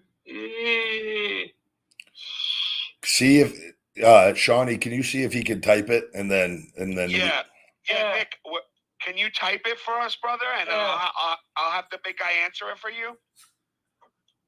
Yeah. All right, buddy. I'm gonna just send it to my DM, okay? And then I'll answer your question, Nick. Okay, buddy. Thank you very much, Nick. Just type it out to Shawnee, and then we will answer it on the show. Thanks for calling in, Nick. We appreciate you, brother. Once it comes up, I'll let you know. Okay, yeah. I'm DM gonna me. bring Mike on here, and Yeah. Mike has predicted all this Edge stuff, and it looks like Mike and Mark for Life are spot on with their analysis of everything. Mark for Life is somebody that, honestly, I don't like the word underrated, but Mark for Life is he's someone we should cherish more. 100% fucking track record thus far in his dirt sheet career on Bleacher Bums. We need more content for him, and I understand he's busy, you're busy. But Mike, he doesn't just do the content daily for the views. He only likes speaking the truth when the truth is available. So sometimes he goes long distances because he doesn't care about always having a story or making up a story. He just reports the fucking truth. I'm telling you, at some point, and I mean this, some producer's going to see you doing that, and they're going to be like, "This is hysterical." They're going to call you, and you're going to make a nice six-figure sum on it. I'll tell you right now, if AEW would let Mark for Life come do a fucking weekly recap on Dynamite of the show as Mark for Life, I might consider it. That would be amazing. That way I could preserve Ryback coming back, and I'm not wrong. Clearly, he's my brother still, but it would allow me to wait for for me to get better, and I think Mark can contribute to the wrestling and really, put his spin on things. There's so much potential there, really. If you were to come, and I don't know what your idea is as far as Mark for Life hates Wardlow, by the way. Mark would really rip on Wardlow every week. Mark would really have bad negative star ratings for Wardlow every week. How about somebody making a fake TikTok name, Mark for Life, and spelling it wrong? You coming in as a heel and having that persona, there's so much potential there. Because again, your personality is going to be what it captivates people. You without chains on you. And again, this is why I'm calling. I don't know if you guys have noticed. Edge has said the word free. Yeah. Repeatedly, free. You weren't on in the beginning, Mike. I spoke about it. Yeah. I just got on, but I don't want to keep you guys long. But I think that based off what he said to Sports Illustrated, I'm convinced I was right that he's making $4 million a year, and there's an option for a second year, which would bring it to 2 years, $8 million. That's what I think this is. I think too, Edge knows that CM Punk was on an employment contract, so I don't think that Tony, when he approaches Edge officially, can offer any less. So I think there's probably a good chance he's got health insurance too out of this. Wow. So I think that, look, this is what I've wanted for months. And look, these rumors were out there since the beginning of the year. And I go back to, and people forget this part, Mania weekend when Meltzer put out his Observer covering Mania. Somebody, and I'm convinced it's Michael Hayes that told him this, somebody told him Edge had been telling people he wanted to work with Christian again. Now, Edge is playing this off like this just came together. I don't believe that. Yeah. I think this has been on the table, but no way it just came together. I agree, Mike. No way. And I think that, look, he did propose he did give them the opportunity seemingly to retain his services, and they declined. I don't know if the dollar figure was upped from the 3 to the 4, because he was making $3 million a year. That's public. He's been making, since he came back, $3 million a year. That's why when he tells Sports Illustrated the offer from Tony really caught his attention. That's more money than he was making. I believe anyway. So I think this is great for the industry. And I was watching that pay-per-view live. I don't know if you guys were. I was watching it live Sunday. And the longer they're dragging out the post-match angle with Christian, I'm hoping he shows up, because I just love this. I love talent jumping to different companies. Same. And it's the coolest thing in the world. And seeing him in an environment now. Did you guys both see the promo Wednesday that those two did? Yeah. Yes. Like that is, and you just know Tony's nodding his head. Sure, guys, whatever you want to do. Sure, because he knows he's not going to interfere with these two. These guys are brilliant at this. So they're, and this is the thing too, Ryback, I want to talk to you about, because you're going to love this. I never knew that Edge and Christian were also WCW fans, and it just shows you that the WWE framed Edge's fandom in a way where it was only the WWE that he was a fan of. It's just it's man, the amount of length that they go to propagandize every little thing. So it always looks like their product That's the only product anyone would watch. Nobody else is going to check out what Turner's Yeah. offering, whoever. And Mike Edge was in WCW, wasn't he? Damon Strike. Well, he was Damon- an enhancement. Yes. Thank you. The enhancement talent, very briefly. I think he worked a match against Kevin Sullivan and someone else, I think. But yeah, they framed his fandom in all the documentaries for WWE as, oh, I was only a WWE fan. Yeah. I only love Hulk. And it just shows you they will propagandize everything. As far as like and I'm not going to keep you much longer, but the battle on Tuesday, I hope AEW wins. I think NXT will win. I hope it's close. I'm curious to see what the demo is. But the one thing, the Triple H will never forgive Tony Khan for relegating him to a corner office before he was able to plot his revenge to try and get around Vince, which he did for a little bit anyway. That's a very personal thing, I think. And Freddie Prinze Jr. has talked about how petty Triple H is. And I think we've talked about this before. Oh, I already, yeah. But the Jeff Hardy thing, where Freddie Prinze Jr. championed a Jeff Hardy world title run, and he outmaneuvered Triple H by bringing up Jeff Hardy's merchandise sales. Freddie Prinze Jr. was kicked under the table by Michael Hayes because Michael Hayes had put Freddie Prinze Jr. up to pushing for Jeff Hardy to get that win. Yeah.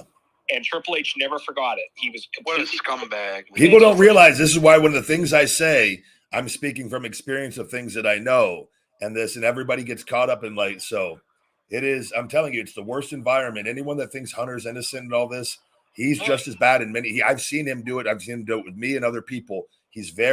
Hunter is one of the most insecure human beings on the planet. And I agree with that. Yeah. I mean, D'Lo Brown, who even said he liked him. If you guys remember, before they fired D'Lo Brown years and years ago, Triple H beat him, and then he had a brief run in TNA or whatever. Yeah. But he wanted to get over that loss that he gave D'Lo during the Attitude Era, I think. And it's a fucking very fake, thing. Mike. It's physical acting. Right. This is what Hunter, that is what, like, can you imagine like me having like, God, I can't wait to get back just so I could hire Kalisto so I could beat Kalisto on Dynamite and squash him. Like, I would be a goddamn fucking psychopath. Not once would I ever like, no. Like, but that is how that's why he thrives in that world. Right. Because his life is, he lacks that security in his real internal being. So he needs that satisfaction in that made up world. It's crazy. Like after the Montreal Screwjob, when he denied knowing about his it, wife, Brett's wife was ripping him a new one, and he's like, I knew nothing about it. Right. Like, no, his voice, by the way, Hunter's voice always goes high pitched when he lies every time. Oh, I love that. I've called this. I'm telling you, I called him out on it to his face multiple times. He told you your merchandise was on a boat somewhere instead of just telling you the truth. Yeah. I remember that. Yeah, I love that story. Is that true? Go ahead, Ryback. No, then we talked about this. The merch people would lie saying there was a holdup on just my merch like multiple times when I'm red hot that they couldn't get, and there was an overseas issue. Yet everybody else is getting all new shit, and like I'm literally one of the top sellers, and they're fucking we can't get everything. There's issues with the supplier. Meanwhile, we all use the same fucking suppliers for all our stuff, pretty much, or a lot of it. Yeah. So I want to ask you this, Ryback, though, because I didn't think this would happen. But again, business is business. We all know that. Do you think, because it looks like it's going to happen, do you think the CM Punk and WWE reunion is going to last? And do you think they're going to have him go out there in any way, go after AEW? Or do you think they'll ignore that because they don't even want to put them over? I think they tend to ignore that. So here's the thing, though. I think, though, they're on this kick of like trying, like he's such I think they're going to, I talked about it on here. Like, if they were smart, they're going to get him. If they do get him, use him to their advantage. Because I think he seems desperate to want to still wrestle. Like, and I think knows his time frame is probably pretty limited with things, and that strike while the iron's hot. So I think they're going to, if they get him, do like something like a Roman Open Challenge thing with Survivor Series and let it be Punk in his but put over Roman and do like something. Good faith, honor, like something that I'm going to be a good soldier early on, but I don't see it working out long term very well. I just know he's never going to change. I think they're going to give him another debut in his hometown. His ego's like, there's so many people there that don't like him already with it, and like I just think it's only a matter of time before he self-destructs again because that chip he has on his shoulder. And I talked about him earlier on the show. He's miserable. He's always been miserable. I think UFC made that, instead of that humbling him and making him a better person, he now has this dire need to try to prove to everybody how tough he is when he's not tough. He never was, he never will be. He can literally train for the rest of his life. He's never going to be tough, right? So like, but he wants to prove that. And I think he's just always going to be, he's always been confrontational with people that he thinks he could bully with it. And I think it's even worse now because people know that he's really, really, really not a tough guy. But so I think in his head, he's fucking more psycho than ever. Yeah, I'm surprised to an extent, not shocked, because you can't be shocked. I'm just wondering, when they have him give his return promo, everything he said, and look, I'm a fan of the talent. I'm not a fan of the guy anymore. Yeah. I can't say, I even feel grimy, because look, I do want to see him and Cody. I would like to see him and Rollins, because I'm a fan. I watch everything. I want to see. Because there's real drama there, or there is the real life element of like, there could be, but the problem is at some point though, he has always wanted to be, he has to be the center of attention at all times. And I don't think he in WWE, the landscape there now, but he also is he's a pathological liar. He manipulates. We saw what he did with the Shield with me, tried to lie and go tell them I was going to not sell their stuff. And this is who he is. So you're bringing that. So I told earlier in the show, the talent there don't deserve to be around that, but all of WWE management and Vince deserve it. So I want him to go there just to fuck up the environment for the management. Yep. Because it's only a matter of time. And I tell you, there's going to come a moment. Him and Hunter, it would be kind of funny if him and Hunter fought. It'd be the pussiest fight in the world. But I kind of I kind of want to see it too. Both of them. It would be like Napoleon Dynamite and Kip from fucking Napoleon Dynamite. What about AJ Styles? And I don't disagree with this theory. A lot of people think the AJ Styles and him would be the two that would get into it because probably would. Because look, AJ, and there's nothing wrong with this. AJ's a conservative. That's fine. Nothing wrong with it. But Punk has framed AJ because he's a conservative as a racist, which is bullshit. Yeah. And so it's all bullshit. Anybody who says just because you're a conservative that you're racist or you're a Republican, there's fragile Phil for you. Yeah. And so AJ did not, and why would he? He did not take kindly to those comments. And I think, look, AJ would whoop his ass, by the way. Oh, of course he would. I can tell you he would whoop his ass. It would be embarrassing, which I tell you, the more we talk about it, the more I want to see him there. Because I think it's gonna literally make me even more right with it. And then he's completely gone with wrestling. And then he could go fucking have a run and Impact as Fragile Phil to fucking wrap up his career. Oh my God. Yeah, you're not wrong about this. I just don't, from the company's standpoint though, I would love to know what their offer would be because they can lowball the shit out of him. Yeah. That's true. He's desperate though, so he'll go back because he's desperate, I think. Right. Yeah. But because in his mind, it's always everyone else's fault. And look, and I've said this before, I don't want to keep beating a dead horse, but what he did to AEW and what he could have done, now what he didn't do, thank God, was have a police report be filed because of that. Then the whole, again, that is the one thing nobody talks about with that mess because Warner Media would have complete oversight over their product. And look, right now, they're an alternative because there is blood on the show. There is instances of language. There is a more adult theme. Yep. If the network ever decides to put their thumb on the scale, they're no longer an alternative. And then what? And that's the thing. Everything in business, especially with a company that's still only a few years old, you can't have that. You can't. No. And WWE has the structure, as annoying as it would have been if that happened there. They can deal with it. It sucks, but they could deal with it.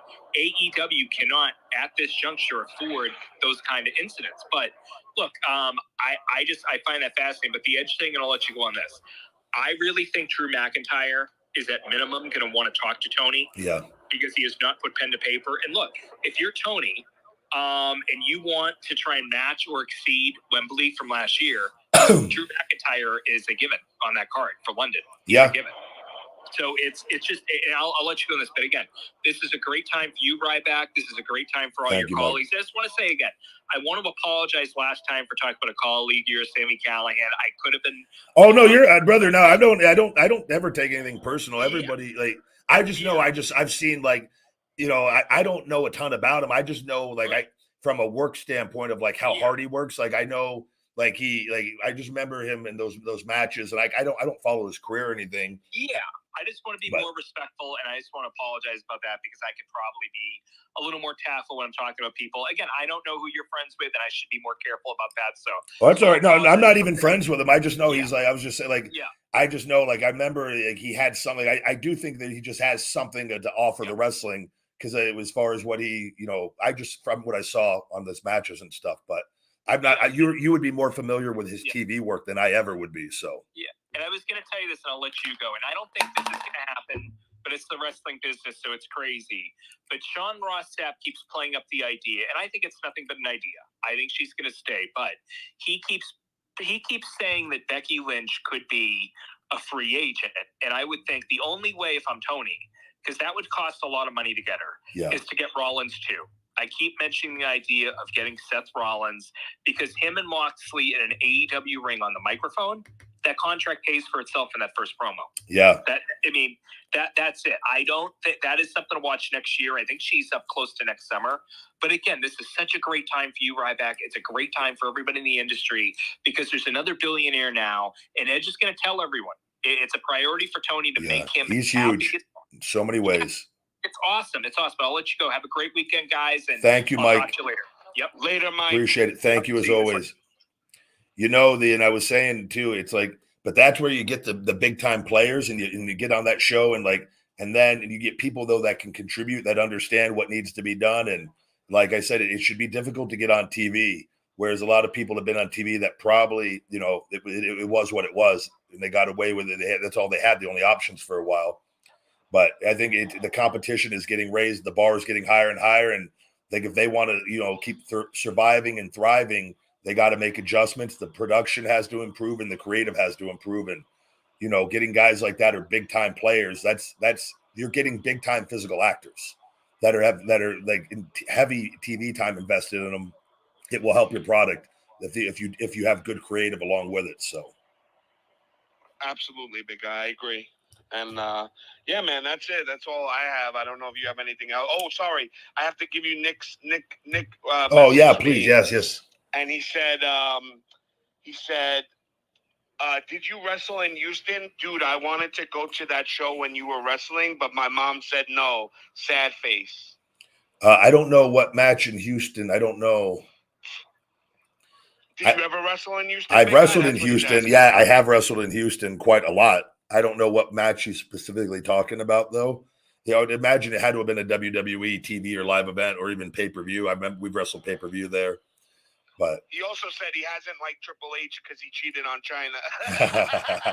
Nick, you're a good guy, Nick. Thanks, Nick. Thank you, Nick, very much. Oh, man. Yeah, no, I think... You got anything else, or... Let me see. Let's do one more caller and we'll call it a day because there's a new caller here. Let's do it. Yeah. I'm here. I just want to know if you have anything else. George,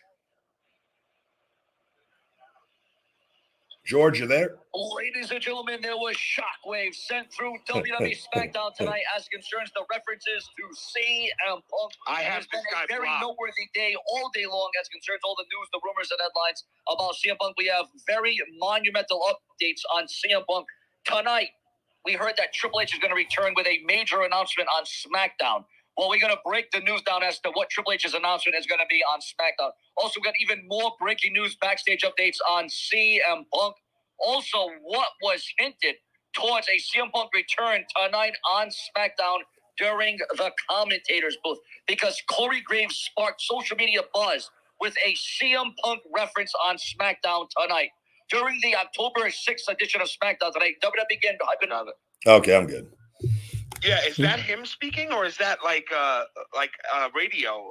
I don't know. It's I have him blocked, by the way, big guy. I don't. He must have said something to offend me or you. I blocked him too, then just by default, just so I don't really care. Yeah, I really don't block people. Like even if they talk crap, I try to keep them as long as possible. But when they go over the line, then that's when they gotta. Yeah, no, I'm good with him. I didn't. That was just never going to end. So. Guys, you got to make sure to tune into TikTok tonight. Yeah, guys, I'll be TikTok tonight by 6 p.m., 6 to 8, doing more live battling, and we'll have 8x10s available. The Feed Me More chains on the shop hopefully. And yeah, it's a lot of fun. Monday through Friday on there, 10 to 12 a.m. and then 6 to 8 p.m. Pacific at night. TikTok battles, TikTok live.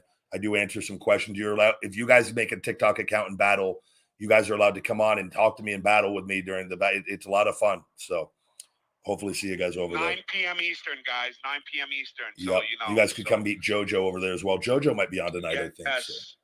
Yeah, I think they go on every day, these people, honestly. A lot, yeah, from what brother. I It's gather. when you realize it's there's a reason for it. So Yep. But big guy, always a pleasure talking with you, and I love being on the show. Thanks for always having me on. I truly appreciate it, man. oh, brother, no, I'm happy we got to today. And every Saturday, guys, between 9 and 10 a.m. Pacific time, the Ryback Show. Thank you for joining. And Shawnee, thank you very much as always, buddy. Always, man. Have a great day, everybody. Take care, Shawnee.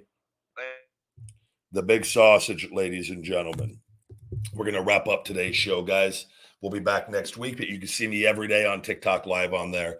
Check out Feed Me More Nutrition, available on feedmemore.com. We've got the discounts in the description and the YouTube and everything on that, guys. iTunes reviews are greatly appreciated. If you got a moment after this show to go leave a star rating and write a review, really, really, really helps us out. Check out my League of Fire Ryback Pepper Slam Chug Challenge, available on leagueoffire.com. And also stay tuned for my new my new Ryback action figure with that, guys, available on Zombie Sailor Toys with my Terminator, my WWE debut singlet, the Terminator singlet. That will be coming out, guys, for pre-sale early here. Hopefully sometime this month. We're waiting for that official date, but follow Zombie Sailor Toys to get that because we stupid botch limited edition 1,500 units, guys. Available. They will sell out very quickly. So go give him a follow so you can stay up to date on that pre-sale date. And I will be announcing it here also. All right, guys. Thank you for all the love. Have a great weekend. We'll be back next week. And that's the last bite. Feed me more.